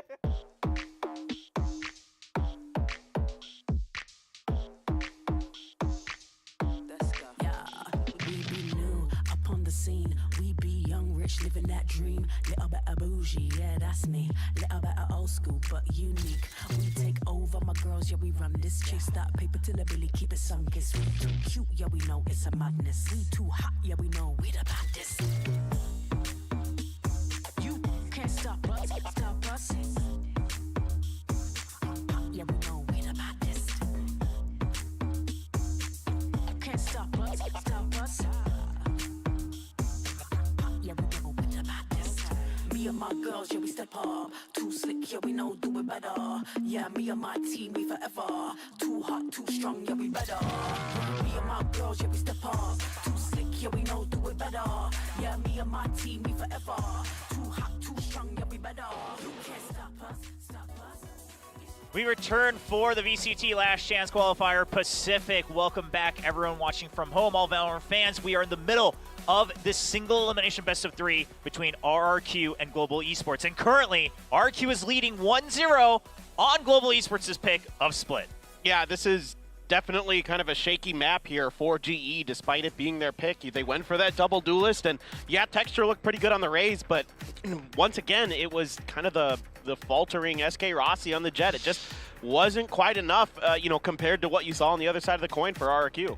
It's just, it feels bad, man. You see that he really wants to go in for some of these opening picks, but it just doesn't quite go his way because he's doing it alone or he's not properly set up. And although there was a bit of a comeback coming in from this lovely Global Esports team, by the end of it, RRQ had such a strong lead. They already had match point secured, right? So all it took was one more round. Yeah, and of course, RRQ, we can see on the scoreboard, they started off strong as well. And in terms of just pure points, I mean, the raises from both teams putting up the highest numbers. But of course, we saw just throughout the game, EJ putting up a lot of those impactful kills on the Jet for RRQ when they started on the attacking side. Meanwhile, SK Rossi wasn't able to find as much success. And then down the line from RRQ, I mean, everyone having kind of those clutch moments, the 1v2s, 1v3s, certain things like that. And the double duelist coming out strongly here for RRQ, something that even we on the desk did not quite expect here from this squad compared to Global Esports. Yeah, I mean, Global, it can make a lot more sense because of Texter's ability to swap over to a lot of the other duelists. He's very good with the op as well, so he can be reliable in that scenario. But yeah, you were kind of expecting, more of the double controller, maybe a sentinel in here as well for RRQ. Instead, they go with the double duelist, and Eamon plays very, very solidly here with the Raze. Yeah, EJ probably was a little bit more flashy, but overall the consistency for Eamon was good enough, and that's the whole thing about RRQ that we talked about in the pre-show, right? That they're just a little bit deeper, behind that front line, and especially if EJ's playing to that high level, then forget it. GE's in trouble. a little bit adaptable as well for RRQ, I think. They really know how to mid-round a little bit more, and you can see a lot of clutch rounds coming out from them, but at the same time, another interesting thing to note about Global Esports is that swap up between Bassi and Aaron. You know, normally Aaron playing a little bit more Sentinel, but this time IGL, he swaps over to the Initiator, and Bassi's the one playing Viper. Well, yeah, that's the thing is that, sure, we've seen Aaron actually try to play some of the KO before as well, and we know that a lot of IGLs are trying to start to go to that Initiator role so they can be in the heat of things, especially in this kind of single Initiator meta that we've returned to. But it's so surprising that even with the Sky, that the Bazzi was so known for during the regular season, they made that switch. Bazzi goes over to the Viper, Aaron on the Sky, and at the end of the day, it didn't quite work out on Split. So let's take a look at a couple of these rounds that had the highest impact on this first map of the best of 3. We want to start things off with RRQ continuing to win through the bonus round in the first half. 100%. I mean, first of all, you got the pistol wins coming from RRQ, and I think that's a big reason why they won, but also how smart they were with their positioning and how they played post-plant, especially post-plant. Because watching these guys, it's a lot of individual firepower between both teams, and they are quite evenly matched at times, but RRQ has that sense. The way that they're positioned right now, just blocking off elbow, covering the spike, and then having flips to kind of lurk up around ramps. Anyone who comes through from Global Esports, sure, they get a couple of picks, and those are great picks, but it's big information on xFaro, and because he had a judge, they didn't really quite know this, and he hid inside that snake bite for just a second longer. Swings out, picks up on Yet, and somehow ranged enough to take down Bassi. That was a sick clutch to start off the game. I mean, he literally is just watching his HP drop, and he steps out right before that last tick. Yeah, we were sewn over. Yeah, 7 HP left. Clearly a very intentional choice, and that created the mind games, right? Of like, they just simply don't expect someone to be standing there. Now, moving on, we did see Global Esports start to answer back in the later part of that first half. They started to have a bit more adaptability here against RRQ. Yeah, I want to look at a couple of these defensive rounds for both teams, but first let's look at GE. So Texture out here early, gets some pressure, gets the opening pick, and then it's EJ in response with the Blade Storm. A good response to the operators to get up in the air with the Blade Storm, but it's Monyet then uses his gravity well to make sure that there's no further pressure, that he shuts down this attack. This allows Aaron to then release the Seekers to get the information, and they collapse in towards Ramen here. So now they're going to call to move up into Mail, to double stack this, to kind of counter this mid pressure that they could potentially be seeing from RRQ, to make sure they get this information, make sure they can get some more picks, and really shut this round down. Now, Aaron, this is kind of what we were talking about here a little bit, that he's a little bit shaky here as this, kind of fragger potential, initiator, that you need, and he wasn't able to really deliver in some of those situations. So, but overall, this is good reads, good protocols, good responses from the side of GE. Yeah, just the immediate response to pop those Seekers and then reposition according to that. Now, going into the second half, we saw some similar things from RRQ. They had a great read in one of these rounds where they were to prepare for it and then the retake as well. Exactly, and so I wanted to highlight on a map that was pretty, attacker heavy, some good defensive rounds here. So they hear the blast packs, they know the showstoppers got potential here, and then you've got Emin playing right around the corner, and he's able to knock Texture out of the picture. EJ able to step in, counter SK Rossi. So all this pressure is so well thought about, so well prepared for by RRQ, expecting this B hit. The full forces are able to come in. Even though Monyet is able to do some Monyet things throughout this game and in this round, GE is just kind of able to smother this. They've got mid under control with xFaro just in case, able to heal up here and really just get themselves a really secure round, and trying to play off the back of those Seekers is Monyet, but Emin just totally prepared for it, had a really solid map into this. Beautiful paranoia from xFaro really sets up this retake nicely for them. Yeah, I love that. He uses it from the shadows, because then they also have to kind of worry about their back, and then the paranoia is simply used for that one corner. That's so hard to check when you're coming out of screens, and able to get that retake. And off of that, RQ, they go on to match point, give up a couple rounds, but they are able to eventually cross the finish line. And we were watching this all backstage, and we were all saying, we highlighted it before the match started of, okay, this is a story between EJ and Rossi, right? SK Rossi. Who can put up the better impact for their own teams? And EJ absolutely delivered in loads. I mean, 100%. Even in that last highlight that we saw, I mean, it's a smart play from RRQ, but they really know how to work together as a team, and EJ has been finding these little moments to slip in and out and find impactful frags. Sometimes just playing off of Emin at times, in fact, and it's that strange little double duelist, and we've seen EJ before, but today, this was like a whole new step up. Yeah, and I'm glad you mentioned that sometimes it's off the back of that raise, because I think in some ways that's what opened up EJ to be a bit more comfortable and confident in that role of the Jet. Yeah, Emin was really doing a good job, you know, finding his own value, finding his own kills. I think he was the one who knocked Botsy out of that Viper's pit, for example, towards the end there. That gave them a big round win. But EJ there, you know, if you look at the difference between him and SK Rossi, that's probably those 3 rounds that are the map differential right there. I mean, just between the way those 2 players played. So you can see how evenly matched, why this is such a difficult, you know, situation for us to predict, because we didn't know who was going to be the better duelist, and of course now we're swapping into GE. Yeah, 2GE returns now, normally kind of that go-to Astra, Omen, and sometimes the Harbor on the maps that they used to. Now in the past, Emin used to only come in as that Sky, you know, on maps like Split. Clearly that's already changed up. Curious to see if we have more compositional and agent changes here for either team, and it does look like Global Esports, it's going to be no changes. It's the same 5 going on to map 2, which is going to be Ascent. We take a look at the agent picks right away as you get ready to jump into this map. And whoa,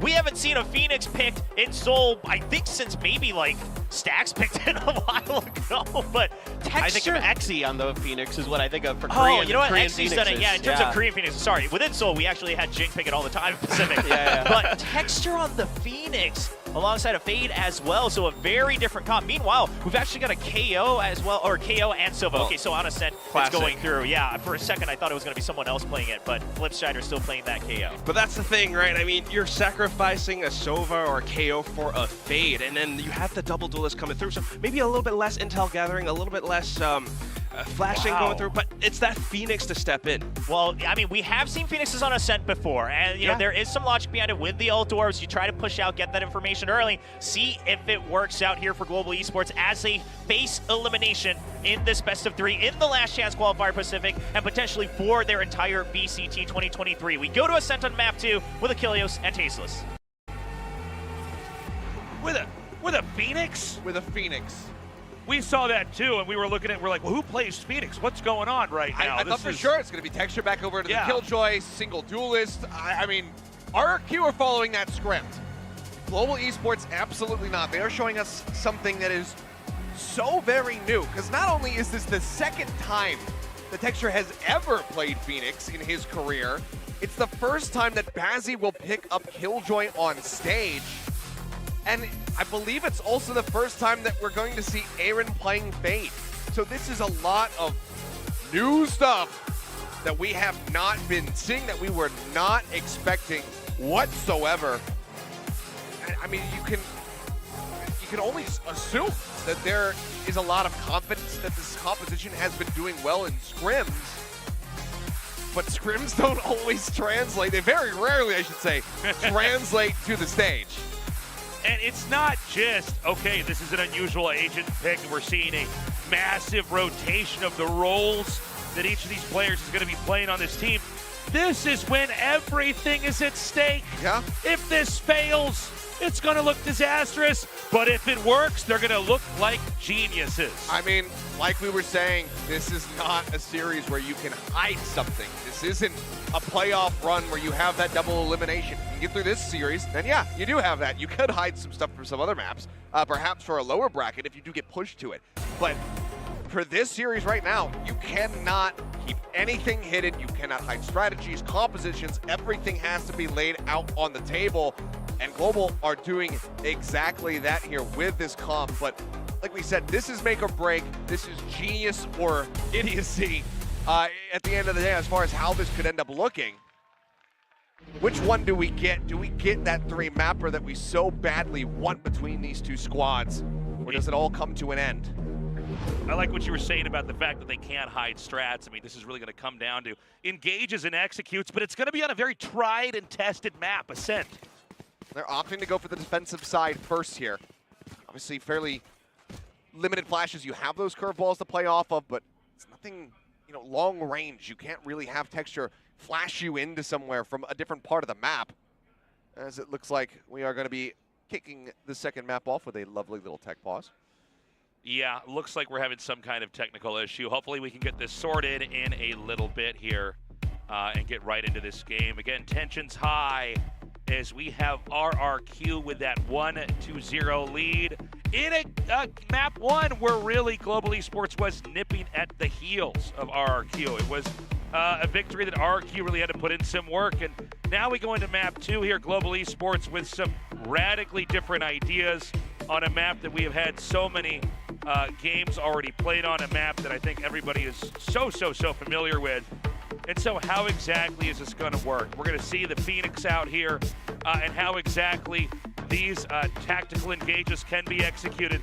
But, you know, right off the bat, when you see these two lineups the agent picks, RRQ is going to be immediately thinking, okay, how do we change it up? What do we need to do to alter our play, our rhythm, our mindset in order to deal with this? Looks like just some issue with one of the players, nothing to do with the server, so hopefully we can get this taken care of and get underway here once more. As you can see, a lot of RRQ taking the opportunity to lounge back a bit. I know, those seats do recline, and so RRQ is going to kick it for a little bit. It does seem like the tech issue may be on the Global Esports side of things, but as soon as this is resolved, we're going to be diving right into this map here. Not only do they recline, Tasteless, it's going on full pitch. Secret Labs. They've got wheels on the bottom. They got wheels on the bottom. They don't make noise. They've got those cooling pillows. You were probably thinking, well, I don't want to carry my gaming chair everywhere. Well, guess what? You don't. You can roll it. Unless it's on a shag carpet. Then maybe you have to, okay? That, yeah, that would mess you up a bit. Tech isn't quite there yet. The one thing that we have not been able to topple. That's right. With just chair technology, we shag need, carpets. Hover gaming chairs here. Everybody's been holding onto their shag carpet from 1985. That's right. When the gaming chairs showed up, the shag carpets went away.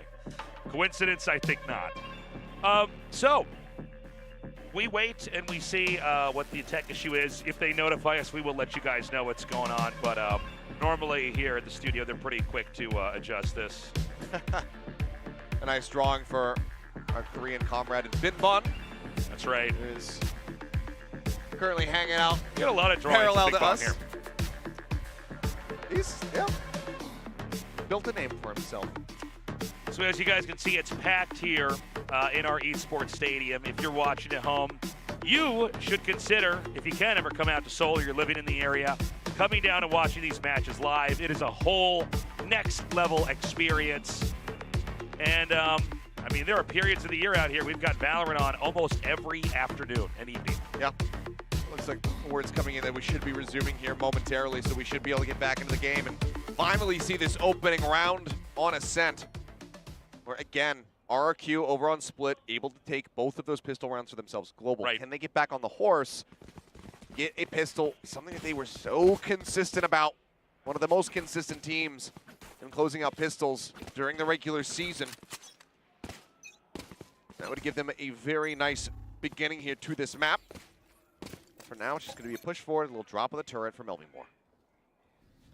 But everybody currently stacked here inside of being named. Yeah. That's to the side, he's a little bit of damage up the turret. One does come down, that gets the reveal, and Rossi able to play off the back of it. Yeah, immediately downing EJ over here. That's that entry power, it's a solo duelist, so see a bit of a more aggressive position being taken here. Rossi able to find one, but Melvin Moore cleans up two, and now they're just going to be swinging across through that defender spawn. Flash in, and he does get the dink, but 2GE just holding down with a frenzy. I was about to say, I'm like, now we get to see that Phoenix, but already a rough start. That's Spike. Spike down A. Monyet sending the paranoia, the spike, still not grabbed. Xfero grabs it. Ping comes down. Monyet just tucking away on the short. He just doesn't even see the cloak, I don't believe. Yeah, I think he just exactly missed that. So he Pulling could all still the way get into back. A here. He's going to swing around to main. Cover going out. This could be one of those moments where they perfectly all miss each other. I mean, looks like he's just going to be shifting back over to B, but here's the turret. Noting him very wisely placed by Bazzi. He instantly gets the headshot. That was sick. And that is the Kings of the Pistols showing up at the beginning here of Ascent. Global take the first round. A much-needed victory here. We've got Global Esports chants here in the stadium. The atmosphere is electric. I mean, Elmi Moore for a second there looked like he was going to pull through for the entire team, but... Great two taps. And honestly, that could have been so much better protection, but the curveball actually goes in behind 2GE. So he does not get full flash. He has vision. I thought maybe he had turned away from it, but it wasn't even necessary. Good on him to be able to find that punish, but otherwise that could have been very dangerous. As the Ares opened up, it's actually the turret that gets the final tap. But good amount of damage now. I mean, look at the HP bars right now here for RRQ. Yeah, I mean, already we're just seeing a crushing round 2 here. 109 HP across 3 different players.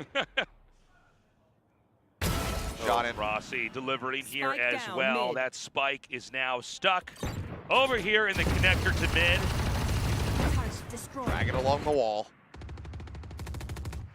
For a bit more, EJ up the pace here, but no, it's far too low. Yeah, this is an absolute shutdown. A very different looking global esports so far here. I know we're only in the second round, but they are absolutely delivering. We're seeing Rossi get those good snipe shots. Overall, very well coordinated gunplay here. As they're just going to try to tie up the rest of the loose ends here in round 2 and go forward here into this map undefeated. All right, 2-0 beginning. Flawless fashion as well here from the side of Global. Very different sights being seen compared to what we had on Split, so off to a good start. But now the purchase getting ready to come through from RRQ. This is where they can try to turn the tides, because again, we saw that 4-0 beginning for RRQ. They were able to take down the bonus, able to get the follow-up off the back of that. Can Global Esports do a similar feat and move up 3-0? Yeah, we're probably not going to have another round like that last one. Where, you know, the wall banking kind of set the norm for the way the rest of it played out. This time, A side seems to be where the attention of RRQ is going to be. Flash over the top. Gets the initiation, finding a double. And that flash is just perfectly placed from Flipshutter. Nobody from Global Esports ready for that one here on this A site. They end up getting fully blinded, it would seem. Means it's very quick and easy cleanup for EJ on that entry. Doors shut, 5 members strong. Rossi starting to back away. As Sparrow will lose out on the trade here. Aaron able to take him down. 13 HP though. We'll hand over the Bulldog, grabs the Phantom. And so, Global Esports, you know, a quiet response here. We do have Rossi wrapping around here. There is, oh, hold on a second. Bossy gets it started. He does. Shots across, he takes him low. Flips. And Elmimore both knocked a little bit weaker, but Flipshutter will be able to find the headshot in the end. It seems like Aaron is just opting to hold on to this Phantom, which is somewhat curious. I mean, this is already... That's huge. Overall great, I would say. That's the best round 3 loss you could ever ask for there from Global Esports. That was amazing by Rossi. I agree, but given the cash, I'm curious to see what happens, because, I mean, Rossi is able to buy and operate it for himself. He had so much money coming into this, given that he had 3 kills in the first round. He got another one in the second. They opt to save the Phantom so that they can maybe have back-to-back round wins in case they lose here. I'll have to take another look at the cash, but I feel like if Aaron was playing with them, they could have gotten to the side a little bit faster. And given how close this ended up being, perhaps they then managed to just win it out. But it seems like Aaron is just going to be looking to bank up as much as possible. So 3,700 for him does mean that he can pass over and up into the next round should they need it, where they also have a Blade Storm available, and we've got another tech pause. Okay. Tech pauses are not stopping here. Yeah, RRQ, I mean, I'm glad to see they were able to recover, but that was brutal. SK Rossi just murdering on the exits from the A-long position. And you can see it's going to be a pretty strained round 4 here since they can't carry those guns with them. Not sure the tech pause, it looks like it might be Xnero's PC. We're going to see. I see them bringing paper towels. I think he might have knocked. We had a spill. We got a gamer moment. We had a gamer spill. Did he knock his energy drink into his keyboard? We've all been there. Well. I like that we're not even putting it on camera. Yeah. Like, nah, just turn the camera away. Not worth seeing. Nothing to see here. Yeah, it looks like he got a good amount of coverage, too. It must have been pretty full, whatever the hell it was. Yeah. Hopefully it's just water. It's nothing worse than spilling, you know, sticky energy drink where all that glucose is just gonna... I literally did that a week ago. And when I would try to use the keyboard, it was hitting 4 keys and I was clicking. One of the worst for me is I had when I bought my current desk, which is like an L-shaped standing desk. Yeah.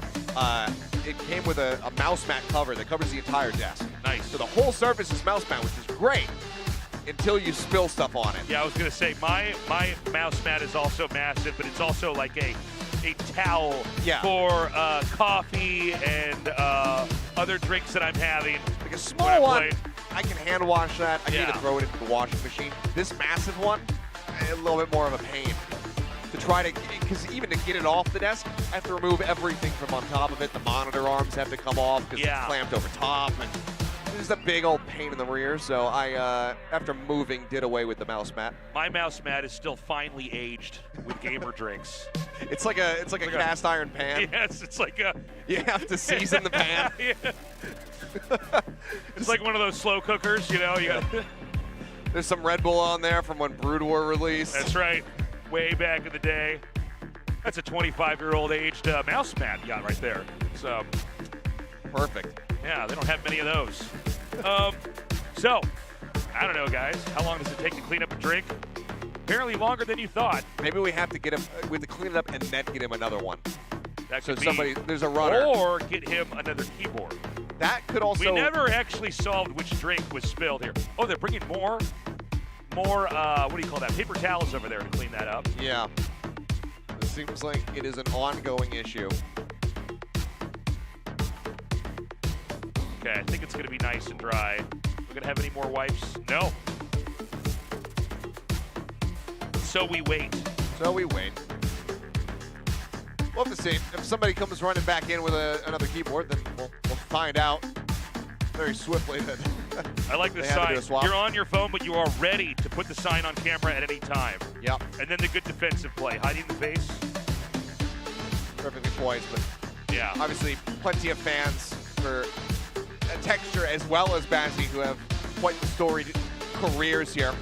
We had Texture, but there's 2 drinks on the table. He's risking it. I know. God, it's a dangerous. God forbid I know. if he knocks over both of those. How long is that tech pause going to be? Let's be here for an hour. There's not enough paper towels in the city to clean up that mess. It looks like we've got a great VALORANT tournament going on. The only problem is we didn't bring enough paper towels. Yep. To run some from my house. That's right. I've got so many. This is a customary housewarming thing in Korea to bring things like paper towels, toilet paper, etc. when you move into toothpaste, all that. Yeah. I remember the essentials. The first time I moved into my apartment in Seoul, I got a gift from one of my coworkers, and I opened it up, and it was a bunch of toothpaste. And I'm like, what is going on right now? What is the message you're trying to send to me? And then I found out that's just the norm out here. Yeah. So since we moved in, you know, my wife's parents each 30 rolls of toilet paper. Yeah. Her coworkers came over, more toilet paper, paper towels. I've got boxes on boxes. Thinking we could have used this before COVID, but here we are. Yeah. Oh, I'm ready for like 4 more pandemics. I'm ready for the next pandemic. I'm squared away. Yeah. I'm not going to have that rush to the supermarket. All right, so it looks like the drink was cleaned up. Headset back on Xfero.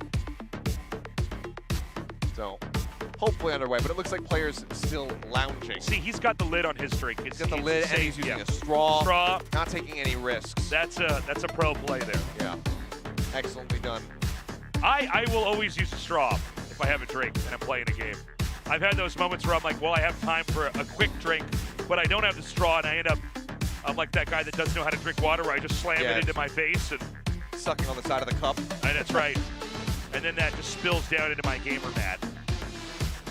I always have to put mine quite far off to the side so that I don't accidentally, if I'm trying to like flick or do like a 180 or something like that, I've had that. Drag my mouse across and just hit the glass. I've had that where the coffee mug happens to be on the right side and I'm right-handed. I've got the operator out and I'm like, this is a dangerous man's game.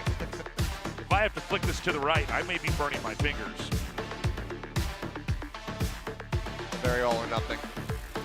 How about this pause music? There's keep you jazzed a problem with our computers. Dun, dun, dun. All right, now we're going to show Xfero. No lid on the cup, by the way. That one. He's got another cup with a lid, though. Okay. Should be all right. Just takes one. Just saying. But ideally, should be able to get back into this here. There's 4 cups over there. Look at that. And is that, what, 3 over there? I've never actually looked at the cups until now. I'm sure you at home haven't done that either. I'm glad we're doing this together.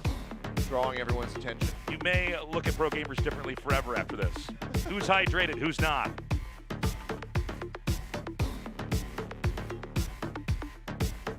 Well, this isn't obviously good for anyone.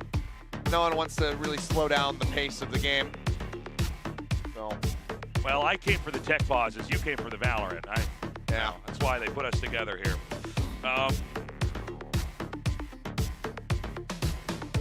That's a great drawing. That's so funny. I know exactly who's who, too. Just enough detail to get that right. across. That is clearly EJ, by the way.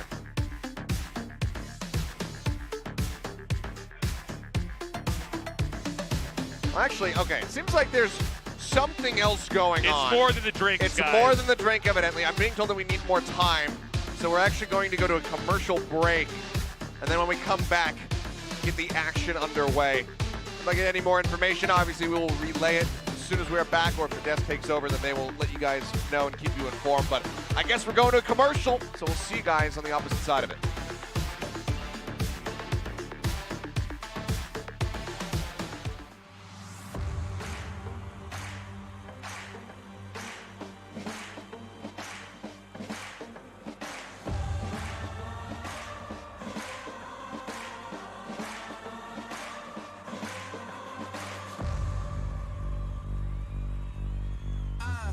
Don't even need to compete, I'm already him. We already know the outcome way before it begins. The messages, don't bet against them. You know I go for the win. I'm limitless, I finish them, then revive them just to kill again. Don't really want it now, undefeated, my number get called again. I repeat it, I hustle, I'm motivated. Please believe it, the struggle just made me strong enough to beat it. To get my But everybody currently stacked here inside of being named. My ult's not ready. EJ. That's inside, he's a little bit of damage up to the turret. One does come down, that gets the reveal, and Rossi able to play off the back of it. Yeah, immediately downing EJ over here. That's that entry power, it's a solo duelist, so see a bit of a more aggressive position being taken here. Rossi able to find one, but Elmymore cleans up two, and now they're just going to be swinging across through that defender spawn. Flash in, and he does get the dink, but 2GE just holding down with a frenzy. I was about to say, I'm like, now we get to see that Phoenix, but already a rough start. That's Spike. Spike down A. Monyet sending the paranoia, the spike, still not grabbed. Xfero grabs it. Ping comes down. Monyet just tucking away on the short. He just doesn't even see the cloak, I don't believe. Yeah, I think he just exactly missed that. So he Going could all still the way get into back. A here. He's going to swing around to main. Cover going out. This could be one of those moments where they perfectly all miss each other. I mean, looks like he's just going to be shifting back over to B, but here's the turret. Noting him very wisely placed by passing. He instantly gets the headshot. That was sick. And that is the Kings of the Pistols showing up at the beginning here of Ascent. Global take the first round. A much-needed victory here. We've got global esports chance here in the stadium. The atmosphere is electric. I mean, Elmymore for a second there looked like he was going to pull through for the entire team, but great two taps. And honestly, that could have been so much better for Texture, but the curveball actually goes in behind 2GE.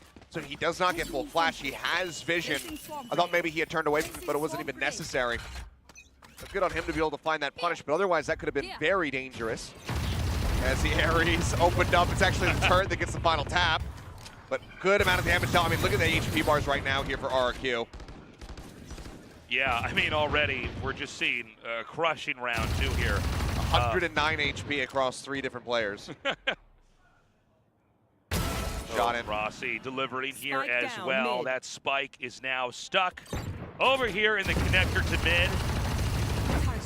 Drag it along the wall.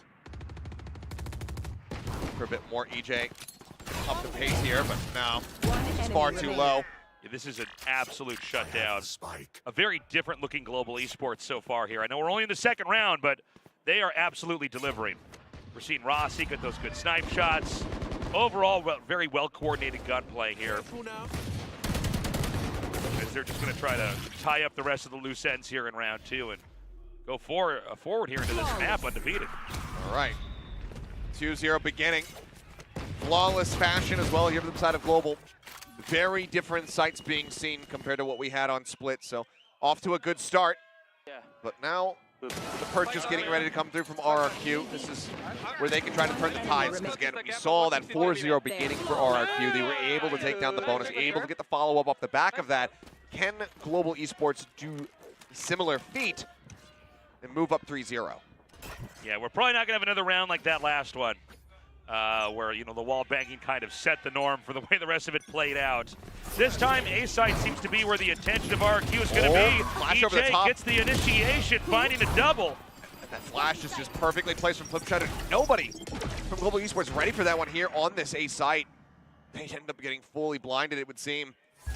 Means it's very quick and easy cleanup for EJ on that entry. Doors shut, 5 members strong. Rossi starting to back away. As Sparrow will lose out on the trade here. Aaron able to take him down, 13 HP though. Will hand over the Bulldog, grabs the Phantom. And so, Global Esports, you know, a quiet response here. We do have Rossi wrapping around here. There is, oh, hold on a second. Bossy gets it started. Does. Shots across, he takes him low. Flips. And Elmimore both knocked a little bit weaker, but Flipshotter will be able to find the headshot in the end. It seems like Aaron is just opting to hold on to this Phantom, which is somewhat curious. I mean, this is already... That's huge. Overall great, I would say. That's the best round 3 loss you could ever ask for there from Global Esports. That was amazing by Rossi. I agree, but given the cash, I'm curious to see what happens because, I mean, Rossi is able to buy an operator for himself. He had so much money coming into this, given that he had 3 kills in the first round. He got another one in the second.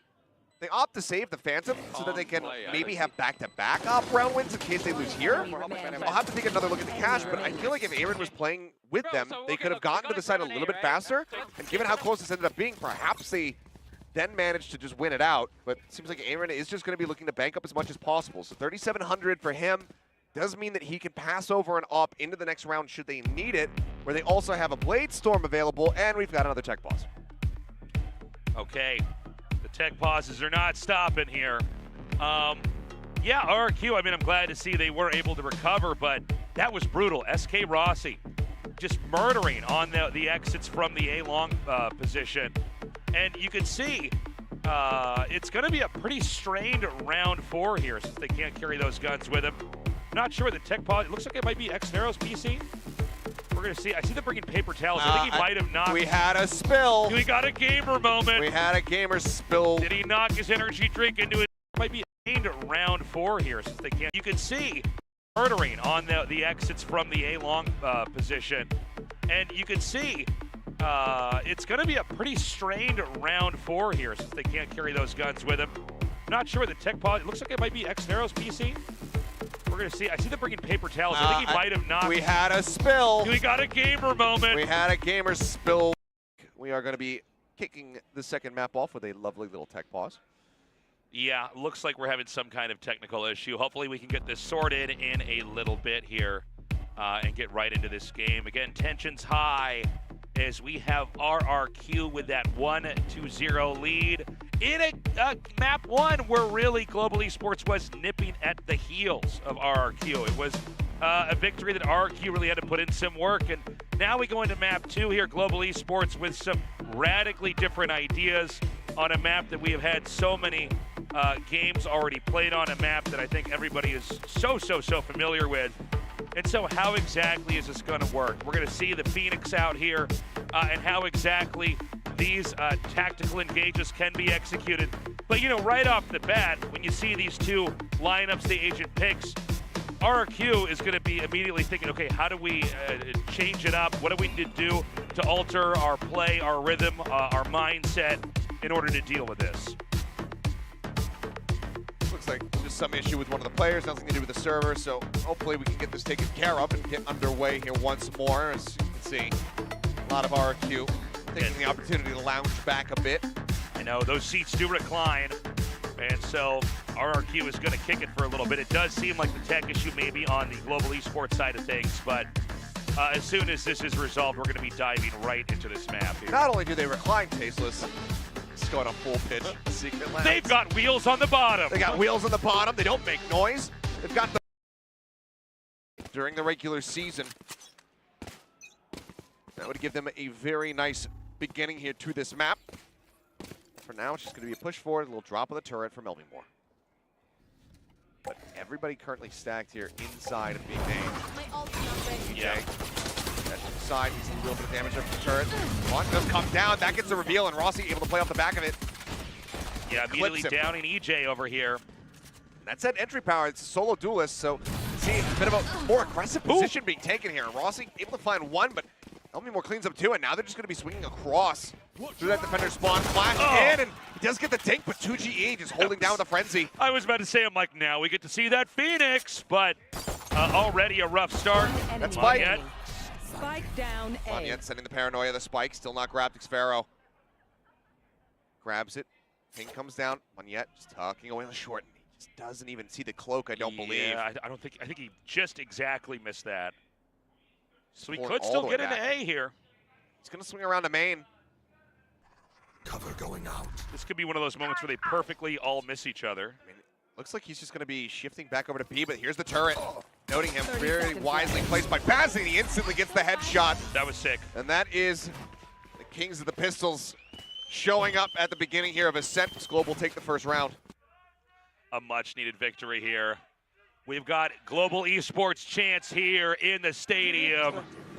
The atmosphere is electric. I mean, Elmymore for a second there looked like he was going to pull through for the entire team, but... Great two taps. And honestly, that could have been so much better protection, but the curveball actually goes in behind 2GE. So he does not get full flash. He has vision. I thought maybe he had turned away from it, but it wasn't even necessary. But good on him to be able to find that punish, but otherwise that could have been very dangerous. As the Ares opened up, it's actually the turret that gets the final tap. But good amount of damage down. I mean, look at the HP bars right now here for RRQ. Yeah, I mean, already we're just seeing a crushing round two here. 109 HP across 3 different players. Shot in. Rossi delivering here Spike as down, well. mid. That spike is now stuck over here in the connector to mid. Drag it along the wall. For a bit more, EJ up the pace here, but no, it's far too low. Yeah, this is an absolute shutdown. A very different looking Global Esports so far here. I know we're only in the second round, but they are absolutely delivering. We're seeing Rossi get those good snipe shots. Overall, very well coordinated gunplay here. As they're just going to try to tie up the rest of the loose ends here in round two and go forward here into this map undefeated. All right. 2-0 beginning. Flawless fashion as well here to the side of Global. Very different sights being seen compared to what we had on Split, so off to a good start.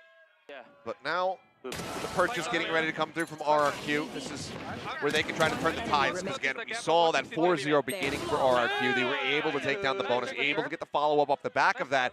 Can Global Esports do a similar feat and move up 3-0? Yeah, we're probably not going to have another round like that last one, where, you know, the wall banking kind of set the norm for the way the rest of it played out.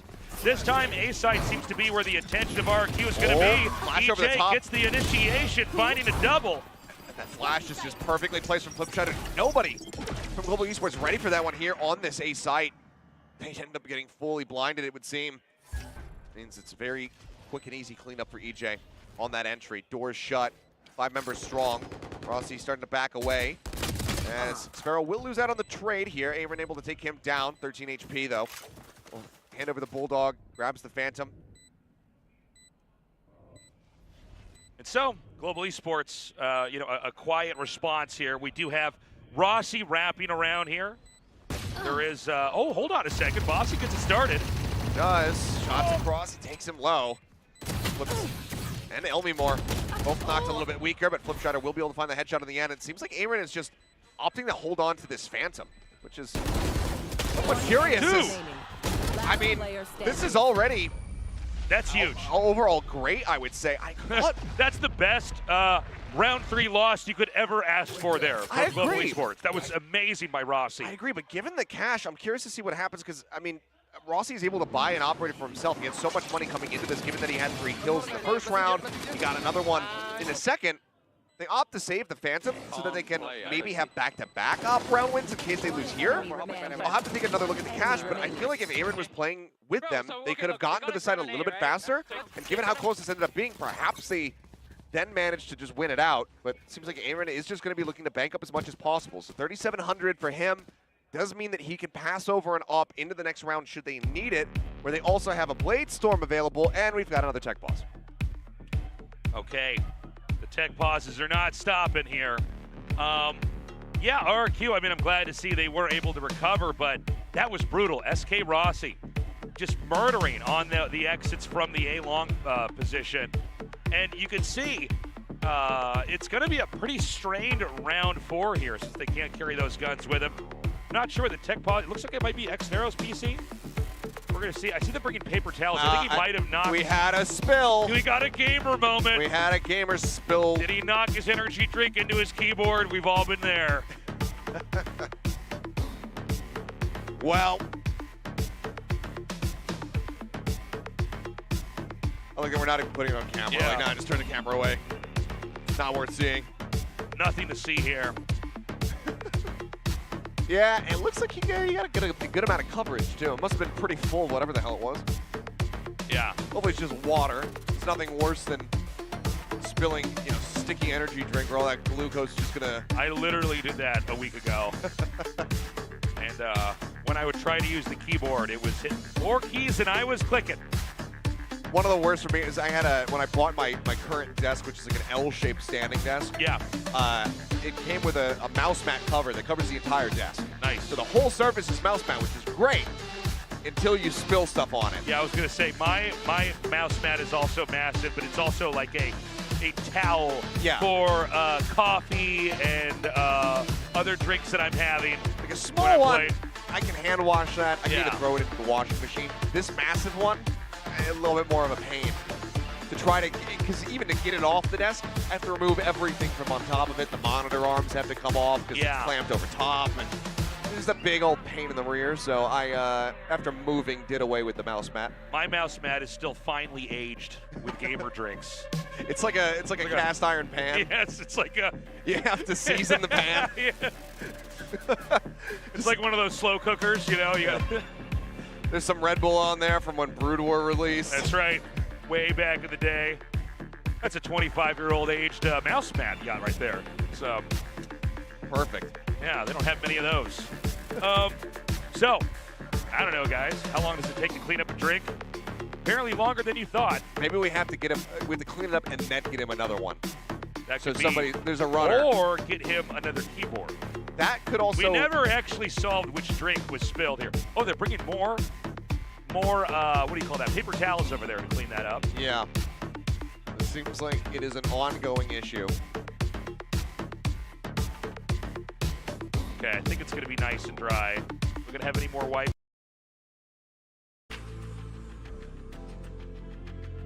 I'm so bad for you. I'm so good for you.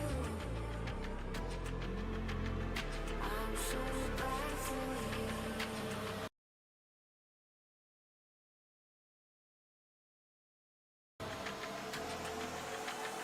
I'm so bad for you. I'm so bad for you. 'Cause I can't give you everything you want. Make you feel I'm so good for you. Love being bad for you. 'Cause I can't give everything you desire.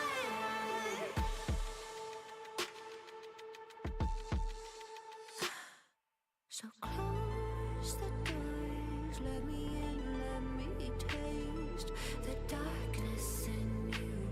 No one serves me like you. You ask me to slay you, to burn you, to haunt you, so you feel. So do you feel me now? I'm so good for you. I'm so bad for you. I'm so good for you. I'm so bad for you. I'm so bad for you. I'm so bad for you. 'Cause I can't give you everything you want. Make you feel I'm so good for you.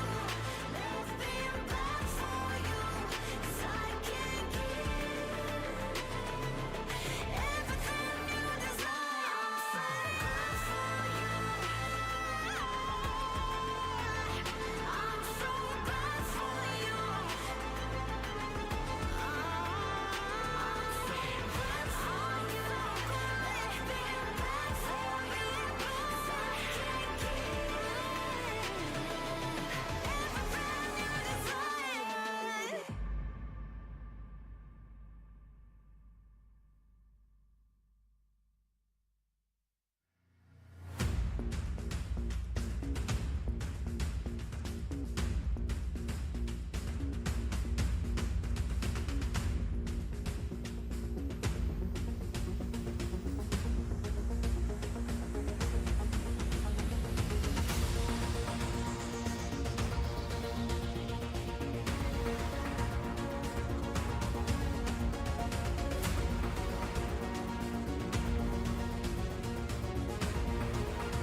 repeat. I'm already him. We already know the outcome way before it begins. The messages don't bet against them. You know I go for the win. I'm limitless. I finish them, then revive them just to kill again. Who really want it now? Undefeated, my number get called again. I repeat it, I hustle, I'm motivated. Please believe it. The struggle just made me strong enough to beat it. To get my mama house. That's the reason I'm sleeping on the couch. For the dream that I know it's worth it if I put the work in. You know I deserve it. Practice till I'm perfect. Yeah.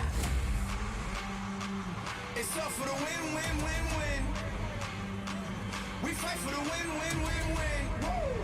Yeah, it's up for the win, win, win, win. Yeah, we fight for the win, win, win, win. It's up for the win, win, win, win. Yeah, look, we fight till we win, win, win, win. Hey, look, it's up for the win, win, win, win. Yeah, look, we fight till we win, win, win, win. Continuous growth when I look at my numbers. I jump out the seat, increasing my hunger. I woke out my sleep and leaving the slumber. They already know, so no need to wonder. The missing piece of the puzzle is me when I speak in the huddle. Ain't eager to serve you, I'm eagerly reaching to luck you. Behind us, I'm climbing above you. Ain't gotta teach me about the struggle. Parade us and hate us and afraid us and burst on our bubble. And then wonder why people hustle. They like opportunities and who we got to look up to. It's up for the win, win, win, win. We fight for the win, win, win, win. Woo! Yeah, it's up for the win, win, win, win. Yeah, we fight for the win, win, win, win. It's up for the win, win, win, win. Yeah, look, we fight till we win, win, win, win. Hey, look, it's up for the win, win, win, win. Yeah, look, we fight till we win, win, win, win. Win, win, win, win.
We're back. All right. We have fixed it. Whatever it was. Whatever it was. It's all good. Been given the word that everything has been fixed, that we are ready to go. We can finally resume the second map here of this series. But we'll see how they fare moving forward from here. Because in case you joined late or you forgot what happened during the downtime, right now, Global Esports up 2-1 on RRQ's map pick of Ascent, running their Phoenix Jet composition. We're able to take the first 2 rounds. Couldn't quite get that bonus round victory, but they still did an immense amount of damage. So 4 weapons were lost on the side of RRQ. Yeah, it was a narrow victory there for RRQ, and so they're going to be a bit strained here in this next round. We do have Operator and Odin in hand here for Global Esports. Yep, looks like Rossi wanting to have this Operator as often as possible, so we'll save the Blade Storm for a future round, should they get kicked back economically. And again, with Aaron's cash the way that it is, Can even buy him another one going into the next round should they lose it. Push now as everyone's drifting over towards him. The dash has already been burned, however. The drone likely to lead, and yep, hearing that, he's just going to have to back away. Pop flash in. Oh, looks for the shot. Up close and personal here is EJ. He's getting tagged down a bit. Blades now pulled. He's looking for him. Spots him. Headshot instantly comes across. Rossi spotting though. Shot goes wide. Just outnumbered massively there. It looks like they're going to crack into B. The question is going to be, can they get flip over there? They do. He does manage to cross over to the other side. And now Global Esports has their work cut out for them. 4v4 for the retake. Big quad stack in the back. Going up. No ults on either side. Texture for now just setting up the flame wall, trying to get himself over towards Switch. Just help escort them forward. Fazzy in the meantime, trying to see if he can catch any stray wallbang shots here. Did a little bit of damage to Elmi on the way in, and yeah, sees him for a brief little moment. Yeah, sees the shoe, fires the shot. Texture ready here with the flash. Try to flash them in. Pulls the trigger on it. Elmi going to be taken down. Everybody else now situated here in boats. Mentioned to find some kills, but Moniette sprays through for 2. Texture gets the other. That was godlike by Moniette. Beautifully done with a great spray. Not a lot of time left on the clock, but they do get that defused. The third win on the board here for Global Esports. Continuing that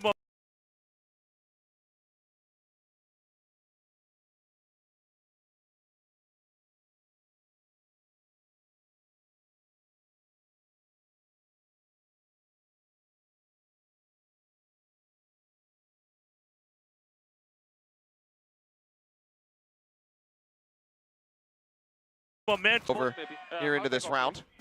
Yeah, it was a very, very... Oh, no, of course, he used the blades. Never mind. Hefty you buy around there. So right now, RRQ looking pretty broke, pretty busted here with Global Esports. I mean, looking great, at least so far here as we start the first half. I mean, it's a hero rifle for Elmi Moore.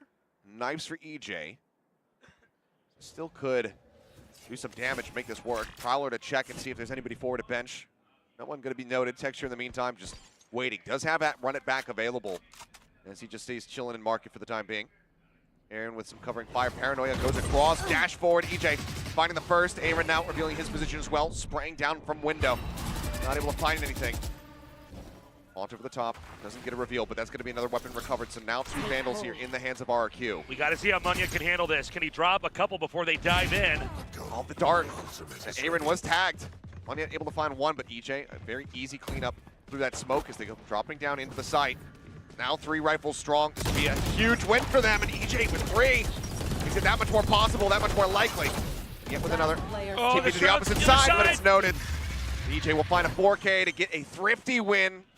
Keep RRQ within touching distance.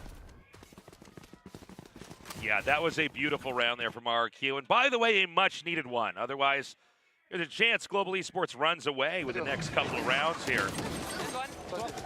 With EJ, you know, whether he's on a rifle, on the operator, on his ulti with the knives, or even with a shorty, he is always so on point. He's always able to come in there, draw the crosshairs away or towards him, get the kills, and allow the rest of the team to spill in. So this is going to be a really hefty commit here. Once again, the Odin, but also the operator, and it's glass cannon for SK Rossi, so no armor to speak of coming into this round. Needs to be that much more pinpoint with his shots. Meanwhile, it seems like Global Esports expecting this pressure to be coming up through mid, so they'd have Fazzy sat back. Little jump peek over the top. Ready to wallbang with this Odin in case anyone tries to push up the market. And for now, it's going to be a march up into B. They did push into mid decently. EJ's got a decent position, but he still has a jungle of Killjoy utility to try to navigate through. Flight. We got Texture over here ready to intercept onto B. And he times it out to be able to get that volley down on the ground. Time to try to intercept. Metal Storm as well. Hughes. Okay, Fragment comes in. Will force them back for the time being.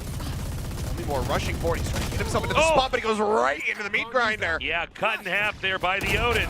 It's blended down as can't quite stabilize that Guardian shot to find the second kill. 2GE does break open the site, but a 2v3.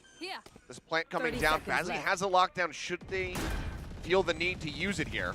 They've got EJ that can work a wide angle. Meanwhile, they're going to have 2GE push up right into that bubble. Oh, he's just ready for it. That's exactly how they're trying to play this one out, and now Monyet would love to have a different weapon. It's all been TP4, they're ready for him.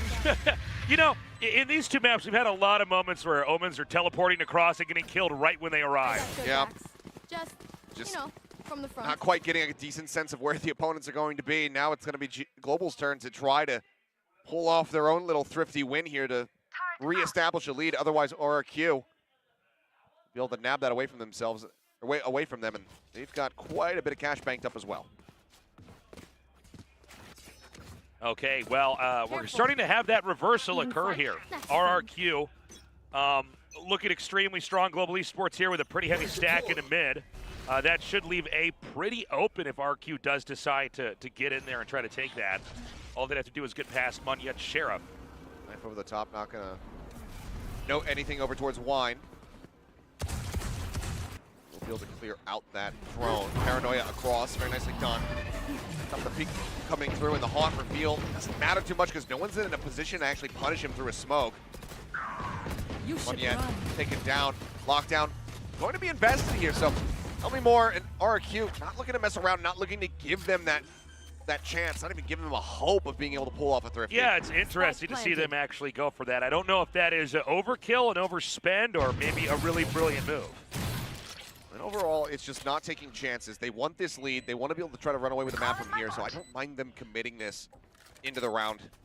They also have a Hunter's Fury available, something, you know, obviously a tool that Global Esports does not have since they are not running that Sova. They have the option to be able to clear out Bazzi's lockdown, so they're going to be using airs a bit more proactively just to really keep it cautious. Shots through, minor damage. Texture will get a nice headshot on 2GE. Aaron finding one as well. And suddenly, oh my God! Aaron versus Elmimore swinging in, and Aaron gets the shots! But there's no time remaining! I can't believe it. Maybe the lockdown was worth it. I don't know. That is unreal. The most disastrous victory you could ever ask for there for RRQ. Yeah, I mean, look, they still have a good amount of money, so they are going to be able to buy back up, and they still have enough for the next round. That does weaken their position quite a bit compared to what could have been, but just great Sheriff shots coming through, and I mean, you can see why the global trend has been to really invest in Sheriffs when you're going into these thrifty attempts, when you're going into these eco rounds, at least putting in that 800 to be able to get a Sheriff in your hands. It can turn the tides, it can deal damage. Okay, this is going to be a really interesting round 8 now. Elmimore here with the Odin ready. Just double checking his hot hands line up, but no, it's just going to be the curveball. Oh my God, absolute decimation. As, yep, Aaron noted as he tries to back off. EJ already saw too much in this round. I don't think it's going to be a similar repeat as what we just saw with the Sheriffs, because given the operator, the Odin, those monstrous expenses that are in the hands of Global Esports, they have to just try to save them. So RRQ looking to walk away with a flawless unless they go in the hunt, which they should. Yeah, I mean, these are two extremely expensive guns here in the hands of Global Esports. So they're going to stay back. It's going to be a dull end to this round as this spike is going off. RRQ, a healing moment, no doubt, to win on that site like that after that crazy, disastrous all-kill there from Global Esports, where the spike ultimately does go off. So the score is going to be 5-3 here. X-Pharaoh actually on the hunt. I don't know that he's going to be able to get over to where Bazzi is, but... Knows that the turret's there to play contact, and looks like Bazzi just going to be backing away. Pop in, no, shot not connecting. Rossi now having to pull back, but they know where they're at, and it's all on Bazzi now. They're trying to hold the door. They push in. 2 members going to be taken down. He looks for another one, but EJ will be able to find a third elimination. Shots in, cannot get it. And the op will be held on to, but the Odin is lost. Now we got to see, can Rossi get something done with this operator? He's had his moments. Other times, you know, it's been rough, and it's had to go to texture here. Phoenix on the op, not what you want to see. Yeah, you need him to be earlier. playing proactively in those front lines. It did look like he was going to go for some kind of a lineup there, try to molly the position, but instead it turned out to be a flash peek. I think the call came in that they were already going to be so far forward that molly is usually to try to zone off when somebody's playing into the cubby, playing around that ult orb.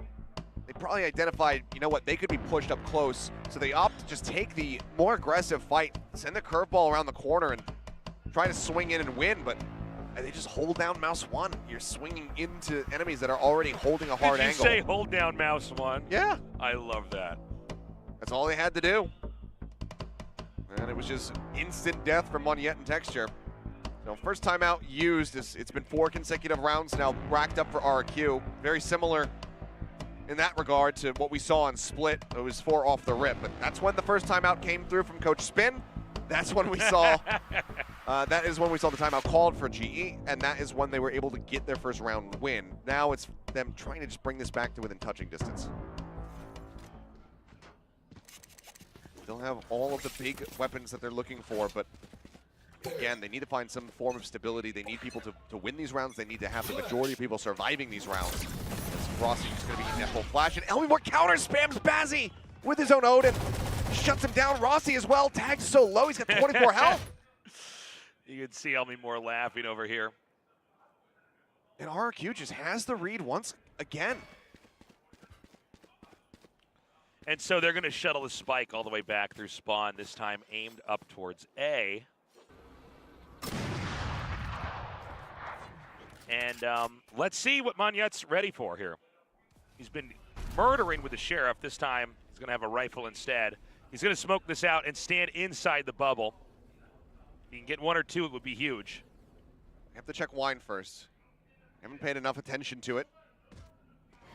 There's the cloud burst. Paranoia not going to be hitting here onto EJ, but Monyet does manage to save Aaron's life. Yeah, just in the blind spot of EJ. Unable to do anything here. Oh, the pre-setup on the Nano Swarm. Rossi being as low as he is. That's just the catch coming through. Swing out, Flipshider managing to find Aaron. Takes a bit of damage. 2GE stops the TP here from Monyet. Keeps him locked now onto this A site. And I mean, look, the spike is planted, but now they have him surrounded. They're just going to be hunting for the kill. Just Monyet here. Oh boy. The yeah. He's ready for it. Sharks are circling, but Monyet gets the first. Drop down. Flipshider will have noted this. Pushing up, and yeah, is able to take him down.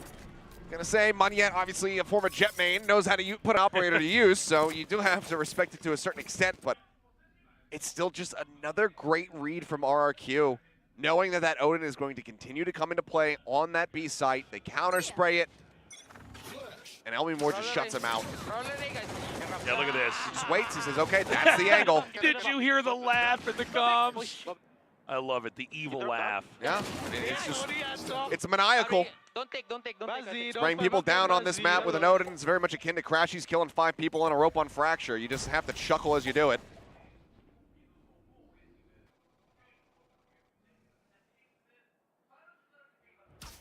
All right, in this next round, a quiet start, a heavy stack into mid. An opportunity for Rossi to peek. He's going to stay back. Both shock darts going to be used. Xpero is looking to clear out some potential KJ util, but as we can see, Bazzi is fully shifted over towards the A site, so he's got his full setup here. Monyet quickly clears the drone. Oh, Rossi spotting EJ. Now Rossi's stuck back there unless he can get across. Okay, I was going to say it's a really shallow cloudburst. He actually was exposed for just a bit, but EJ couldn't quite get the punish. He just puts him down to 85. Pressure builds over here at A.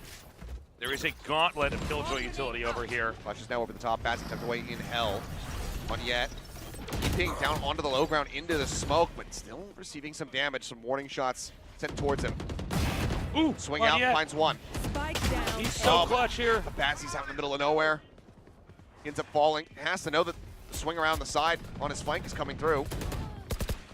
There to be typed by one, but yet what is that shot? What? Somehow gets the 3K now on for the 4th, and he's got it. What a play from Monyet. Monyet is out of control. This is insane. That was all him back there. I cannot believe it. I mean, I kind of can. It's Monyet, but at the same time, with a Guardian. Yeah. I guess if you can click on those heads. He's basically still moving. If he counter-strafed at all, I could barely notice it. Wow. All right. That's a gut punch. No Your kidding. RRQ, but how quickly can you recover from it is the question. All right, some pretty quick movement here from RRQ. They are very interested in getting into the B site here. Ozzy may make this an impossibility. EJ has already penetrated the site. He's got good damage across, though. Flip Shutter getting tanked. Everybody worked low. Texture situated now. Spotting up, sends the curveball up over the top. Hot hands as well, just to further dissuade. Obviously will get caught over at switch by 2GE. The HP bars, given the number disadvantage as well, you would suspect that this should be Global bringing it to a 5 and 6 score line. But again, they still need to do it somewhat cleanly. Bazzi just bring across and find another. Flip try to return fire. Okay, Gets Flip him. is doing it, man. He's found 2. Now into a 2v2. Still, though they know that Texture's on the site, but they work him lower and lower. The swing in Texture finds Flip, spots the shoulder, cleans up 3.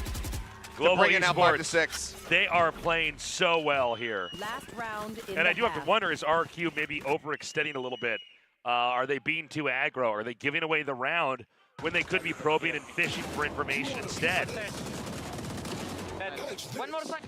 Good on Flips to be able to find those kills. Do a little bit of extra damage, but the cash flow right now for Global Esports is still very strong, so should have their full purchases coming into this final round of the half. Yeah, I mean, opportunities are certainly still there. Anyet's going with a judge.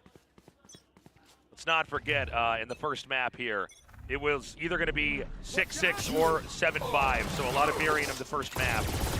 Hey, no command, rolling. Oh my God, they're matrix dodging these bullets through the wall.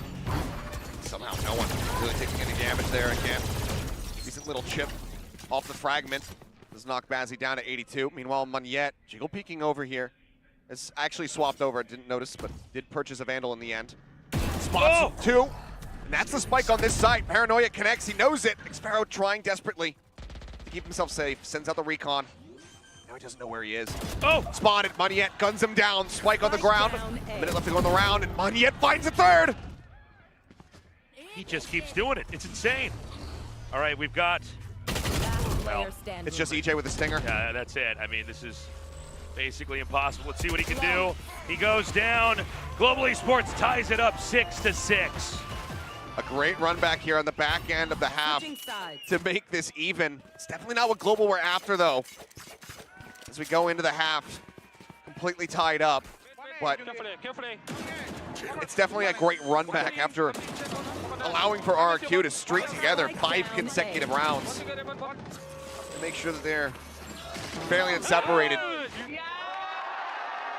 The blood might be flowing just a little bit more now here for Global Esports. But again, the question's going to come down to it for me.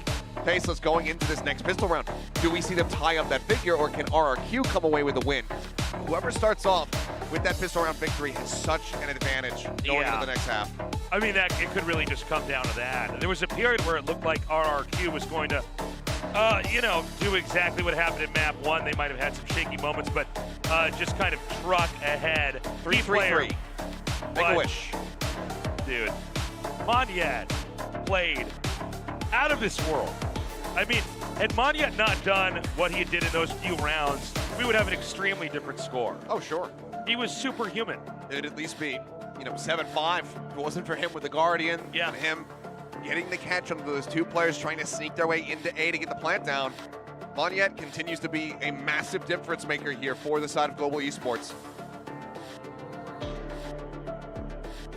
Haven't gotten to see an ace yet, but maybe he'll have one in the chamber at some point, given that he was our ace specialist, our king of aces during the regular season. I think 3 total aces pulled off. All right, well, I mean, look, it's possible for Global Esports to do this. They are looking to be in much better form. Moniette has really turned it on. He's put it up to 11 and then ripped off the knob. They just need to keep playing this like this. That being said, I mean, we're tied here. RRQ, they really seem to kind of power ahead in the later half of map 1. In this brief bit of downtime as we go into the second half, can they pull it together? Can they make those micro adjustments and come out on top? Still, I think the biggest concern for them is going to be once EJ is able to get that operator into his hands. Now he's going to have defensive sightlines. He's been fired up and on point all day long. Right. Both on split and here on ascent, he's been looking good. You can see him way out in front of the rest of his squad. Him having that op in hand could absolutely take over. But it all starts with his pistol, so we'll see who's going to be able to net that for themselves. as Global Esports move over to the attacking side. All right, man. Let's get into this. The Phoenix play, by the way, turning out to be very interesting. Again, remember, everybody, if Global Esports can't win here, that's it. Season's over. It's the end of the story for them. They've picked an unusual comp and rotated their roles just slightly. RRQ, I mean, look, they're ahead in one map, but that could easily turn on its head if Global Esports can step it up to the next level. I mean, I think it's worth reminding as well that, you know, if Global Esports can come away with this, how bold this strategy is, because it's not just the Phoenix, it's not just bringing the Fade, which is something that's kind of fallen out of favor. We've been seeing more standard, you know, Sova picks coming through here on Ascent. This is Bazzi playing Killjoy for the first time on stage, is Aaron playing Fade for the first time, Texture playing Phoenix for the second time ever. If they can make it work, the boldness, the gall to actually go for this, it cannot really be understated. Curveball through, Haunt as well to just fully check out Tree. Nothing going to be spotted. Rotations are fairly fast, however. We're about to have 4 players arriving from RRQ, so we'll try to put some damage down onto Texture. Sends out the hot hands, just staying put over by window. Baz in the meantime finding one. Rossi just dragging back, managing to find one. The covering fire from Baz saves him. Suddenly, it's all on EJ. Yeah, can EJ pull it off? He backs away. That's already the dash gone. His one cloud burst expended. One yet sends a smoke just to make it that much more difficult for him, and the door is shut. Starts with this one, but no. Rossi will find a second elimination, and Global find a second pistol. You were mentioning earlier, Achilleos, I mean, this pistol round is going to be so important. It's neck and neck, and here it is. Global Esports has done it. Can they start to stack those wins? This should, obviously, you should be feeling pretty good about their odds going into this next one. If we see some sheriff pickups from the side of RQ, then that will definitely need to be respected. Looks like it's only going to be Elmi Moore, and again, that's something that he's always opted for. Something that really caught our attention once he had joined the league was how he was able to just shut down people with these sheriffs, but it hasn't quite been the same today. Yeah, big shots there. Bazzi already starting to steal the round. EJ delivering, gets the revenge. Gets a bit, but still there's so much to deal with here for the rest of the squad as Texture just breaks through, and once more it's going to be EJ with a ghost. Yeah, a very likely and expected loss here, as already RRQ had faltered there in the first half. EJ does get the kill, and we'll get the gun. Gets the Spectre. I mean, any additional damage from here is just value. He's going to back away. Texture very much willing to hunt him down. Yeah, and it looks like he's going to wrap all the way back around here into A. Munyet going to smoke this off. I mean, at the end of the day, you can just stay put, die to the spike. Yeah, exactly. Not give up that extra bit of ult charge here. Seems like that's going to be his intention, but swings out now. Okay. That's too bad. A little greedy there. RRQ, you know, it started out neck and neck here. Global Esports with that 2-point lead in that oh-so-critical round where RRQ can come in here with bigger and better guns. Are they going to be able to start to reverse this? Gives them a nice little stretch lead. Taking this bonus for themselves would be an enormous boon toward extending us into a third and final map. Let's see, Xfero, Sova on B site. Man's got a node. He sprang off the rip, Bazzi playing back. He says, yeah, I do the same thing. I'm anticipating this. Now he's going to try to delay push over in towards B. Nade down, run it back. Moving here for Texture. Does get the tap onto the door, just looking to clear things out, and we'll note that the site is empty. We're snapping back over into A main, and now the plant tapped for a moment to see if there's going to be any answering util perhaps, but now the plant will come through. Look at Bazzi. Bazzi around the back, he slipped the net. He's gotten himself all the way through to the defender spawn. All right, we see Munyet wrap around, but he's dropped immediately by 2GE. Rossi doing some work. Texture trying to hold down that spray to get another one. And it's what we had suspected. Yeah. RRQ able to recover that, and I would say a healthy round win here. Taking 3 guns with him, including that oh-so-expensive Odin.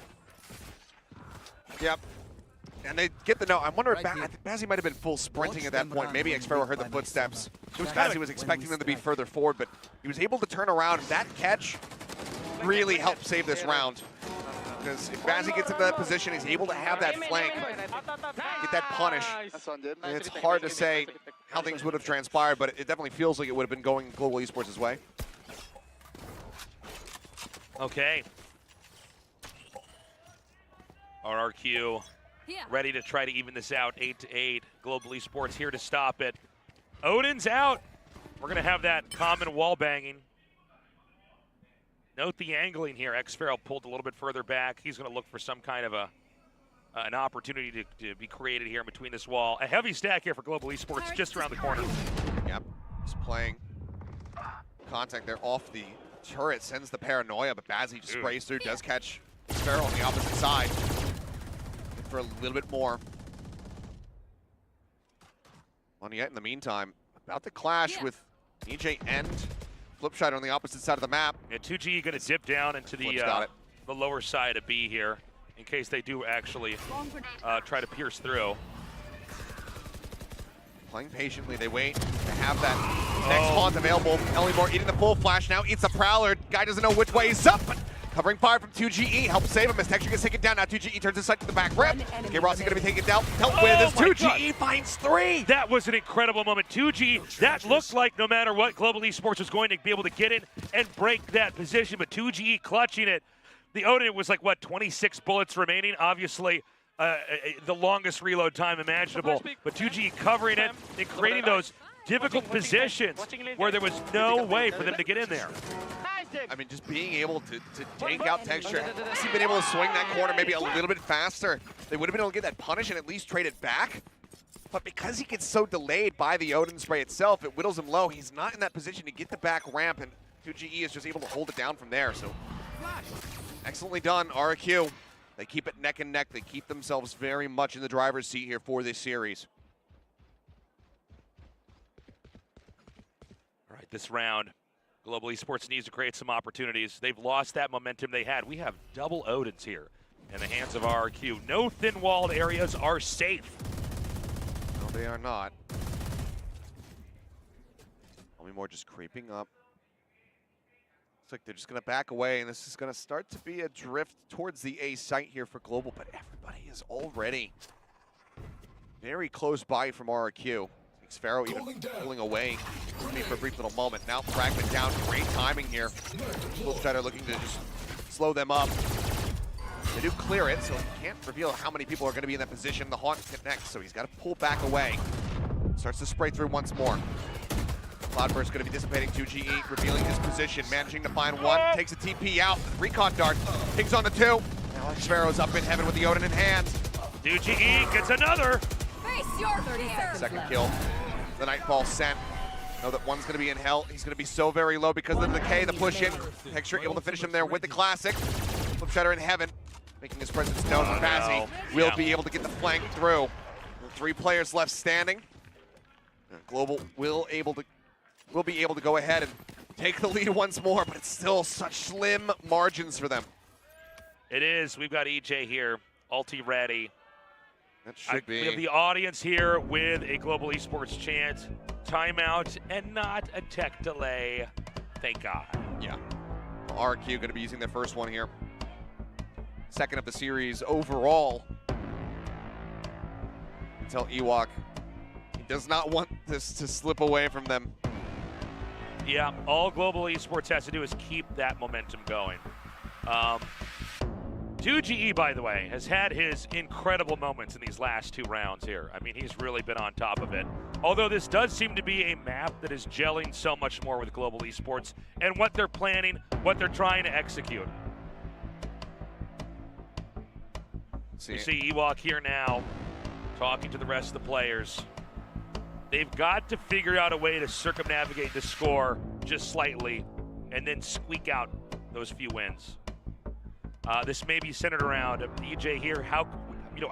Where can they send him to try to infiltrate a position, crack it open, and get some kills?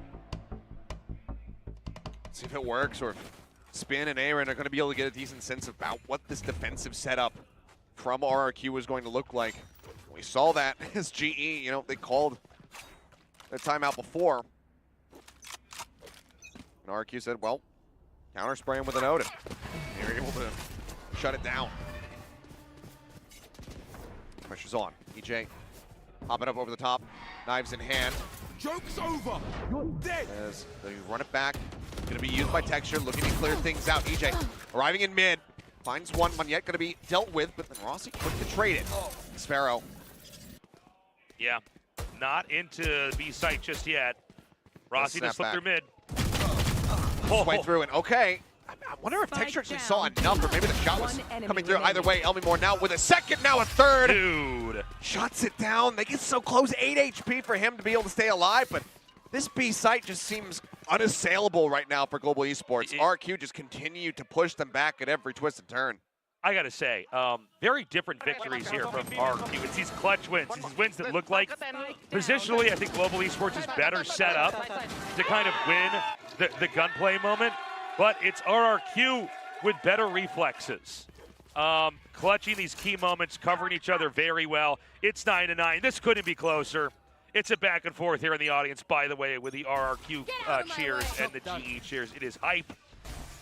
No one knows who's going to take this. This time, EJ's here with the operator, tucked right up, peering down into B. B's been a pretty action-packed site so far. Looks like EJ's going to try to back up. No, he's going to stay down here and try to peek. Full flash, though, has to back away. The Prowler as well. Chasing through as Rossi can try to he bumped his head. He bumped his head on the doorway. Bumped his head. The fragment was putting some damage down. Monyet now going to be dealt with there by the operator. EJ looking for the follow-up shot, and he's got him. Enemy remaining. And it's again just this B site cannot be taken. Global Esports try again, but it's failure after failure. When they try to get themselves situated here, RRQ is just ready for it, and they have every measure in place to just shut them down on these pushes, and it looks like it might just be a back-to-back tech pause, or rather a back-to-back timeout. That's what I mean to say. Well, don't hold your breath. I mean, the way today's gone. It did appear, I wish I could have looked at that shot a little bit longer. It did appear that Rossi made a mistake on entry, jumping up only to bump his head on the door to fall back down, unable to create a moment where you already had the jet in the site, and the chaos can be created. Instead, it was a bit more of a positional bottleneck where the Odin could punish so easily. Well, now, the final timeout for Global Esports in this map, and perhaps in this season of Pacific, has been used as the lead slips away from them. RRQ once again in control, up by a single round. And as we can see here, our new fancy schmancy little timeout overlay, it's going to be Sheriffs pretty much across the board. So can they pull off another thrifty win? Well, I think they don't have a lot of choices. I think they really need to here. I mean, this is dire straits now. Especially that last round. I mean, that was a pretty incredible shutdown of the B site. And is B going to be where they're going to go? A is instead where they're going to at least try to start fishing for intel. But you can see already. Well, hold on a second. Let's let this round develop here. Heavy stack at A. Looks like Bazzi just going to be lurking back over in B lobby. Warp taken from Texture just to try to get that next run it back available. Smoke comes in. They're going to creep all the way up to clear that turret. This is again going to be them sending the spike over towards the B site. Yeah, TPing across, just looking for a target. Texture stays statuesque back over towards Wine. B site is theirs for the picking. They could finally get that B site dream as long as they can get past Xfero, but Xfero in a pretty retracted position. Show a little bit of presence, put some damage across, take some in kind, and get the fragment out. Down as they... Oh, the haunt. Oh, this is a... Not getting the reveal. Oh my God, EJ is sick, and he gets out too. And with the Sheriffs, there's just no way that you're really going to get that punish unless you're able to just headshot him straight away. Elmimore now making his way up in the window. Monyet able to get the catch. Jukes the TP up, but it's right into the arms of Flipshider once more. Finishes him off. Push around the back, Bazzi. Dude. Quick with a headshot. Takes out Xfaro. Draws some attention, but that off is already staring back across. Bold move to do a 2 versus 1 in the longest angle you can get in the map right there. Gets shut down. Spike now planted. Done. Recovered. He can get 2 here. No! Manages to get the spray, Aaron! Hold up! Hold Somehow up! Keeps him in this one. The haunt. The hold on the spike. He knows that this is going to be the half. Sends it 7 bullets. The shorty drawn down, and EJ Oh my God. has the triple. EJ is a legend. And I gotta say, I mean, in another, one of the different multiverses, that's the round that Global Esports wins, and then we're in map 3 because of it. It would have been such a fantastic feeling for them had they been able to get that Thrifty across. But I don't think that they're necessarily going to be disappointed that they couldn't, just given might be expecting to end up losing the round. It's really all about what they do going into this next one with weapons back in, having those full buys, as to whether or not they're going to be able to claw this back a little bit more, get to within touching distance, and jump up over the top, and Moneyhead is ready for this. Quick and early shutdown onto EJ. That's about as good of a start to the round as you could be hoping for here. You're cheering for Global Esports. A little bit of a tactical play that doesn't pay off, but Global Esports still has their work set out for them. There was an attempt. Now again, turning over, rotating everybody across towards A. Oh, this is a down pretty mid, crazy. triple push down mid, actually. Yeah. I'm not sure if they're going to be ready for this one. Global Esports is not moving very quickly here, so I mean, they could end up completely getting surprised. Okay. The alarm bot set up. Keeps it up a bit, but the full flash connects on a Bazzi. Looks to hold back. Headshot onto 1, but I don't know if he was quite ready for the rest. Lockdown is committed. Texture, however, pushing forward, looking to clear this one out. Needs to reload, needs to get something done if he wants to clear it, and eventually he's able to find it. Rossi set up at 1, gets 1, Moneyette gets the other. Dude, this is so sick. This is so close. Damn near flawless fashion, only lose out on Bazzi. 10-11. One more to tie it up. RRQ, maybe regretting sending EJ out like that. We have rival cheers here in the audience. It is so hyped down here. Yeah, EJ comes up, look at this, boop. I mean, the paranoia just doesn't hit Moneyette. He's jumping to get up over top of the box, so quick and easy kill. Remember, Global Esports loses here. They're out. It's over. It's the end of the year for them. And that's going to be the final timeout now burned from both squads, RRQ. That's right. Sending it. I mean, we've had 3 timeouts happening so close together here. Yeah. Because the pressure is that high. RRQ did not want this to go to 3. All this hard work, all this training, all these scrims, it's all led up to this moment for these two teams. Global Esports just needs to get caught up and then get ahead. RRQ, they just got to get past that finish line. Could we go to overtime? Very, very likely. Could absolutely happen. And then from there, who knows who manages to take this one. But Ewok wants to avoid it completely. He wants to avoid that map 3. Because while we haven't seen Find at all from Global this season, RRQ have only shown it once. It was quite some time ago versus a Paper Rex who was running something on Reyna. And it wasn't very pretty. As you can see here, Global Esports with a 2-3 split for now. They do have 2 GE lurking in wine. They haven't really used this position for a while now. The Prowler will check it, so GE's going to have to try to TP in, but Texture's right on top of him. He's ready for it. That run it back gets him into a perfect spot. Well, he doesn't get the kill onto Xfaro. He does shut the door, and he puts him down to 47, so that is still a hell of a performance right off the rip here from Texture. Got Flip poked way out into mid. They're going to smoke him out.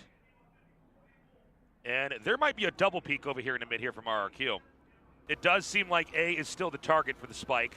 Do they read that the operator's been shifted up onto Heaven? So if they're not ready for EJ, you end up double facing around that corner. Suddenly there's a collat in his hands. Nightfall. Aaron going to send it. That will catch the jet. He swings back in the shot, not connecting. Up over the top, Moneyhead trying to TP in, but EJ, even not having audio, is still prepared, still manages to find it. There's out the haunt, sight now, going to be taken. Shock dart sent, looking for some damage. Texture ends up falling. 3v4 now, the man advantage in the hands of RRQ, but Bazzi again looking for the backstab. Spotted. Rossi finds the kill. Knives now out from EJ. Spike still not planted. 17 seconds remaining. He finds Bazzi. Swing out. Oh, EJ is just taking it. He's taking over the game, and he's got a 4K to get RRQ up to match point. That was insane. RRQ just needs that last win, and they've escaped. They've made it to another opportunity, another moment to prove themselves in the next phase of the tournament.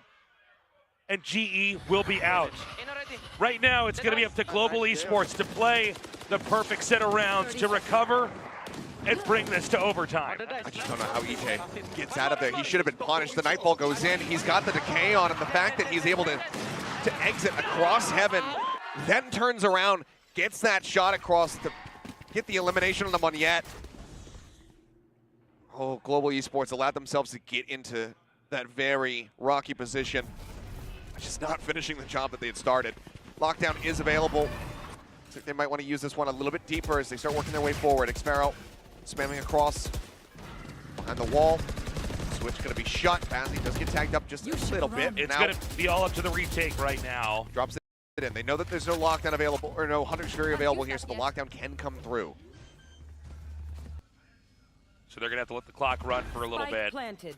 And it's going to have to be a pretty rapid recovery here from RRQ. Texture's looking to get himself in a bit deeper. Window's broken, so he doesn't have to make noise to try to linger into that position, but here comes the swing in. And he's only able to find one. Out. Damn close. Rossi, gun down. 2G comes swinging into tree. A 3v4. Once again, the paranoia goes through. Recon bolt cleared out. Oh, he's going to fire it right in there.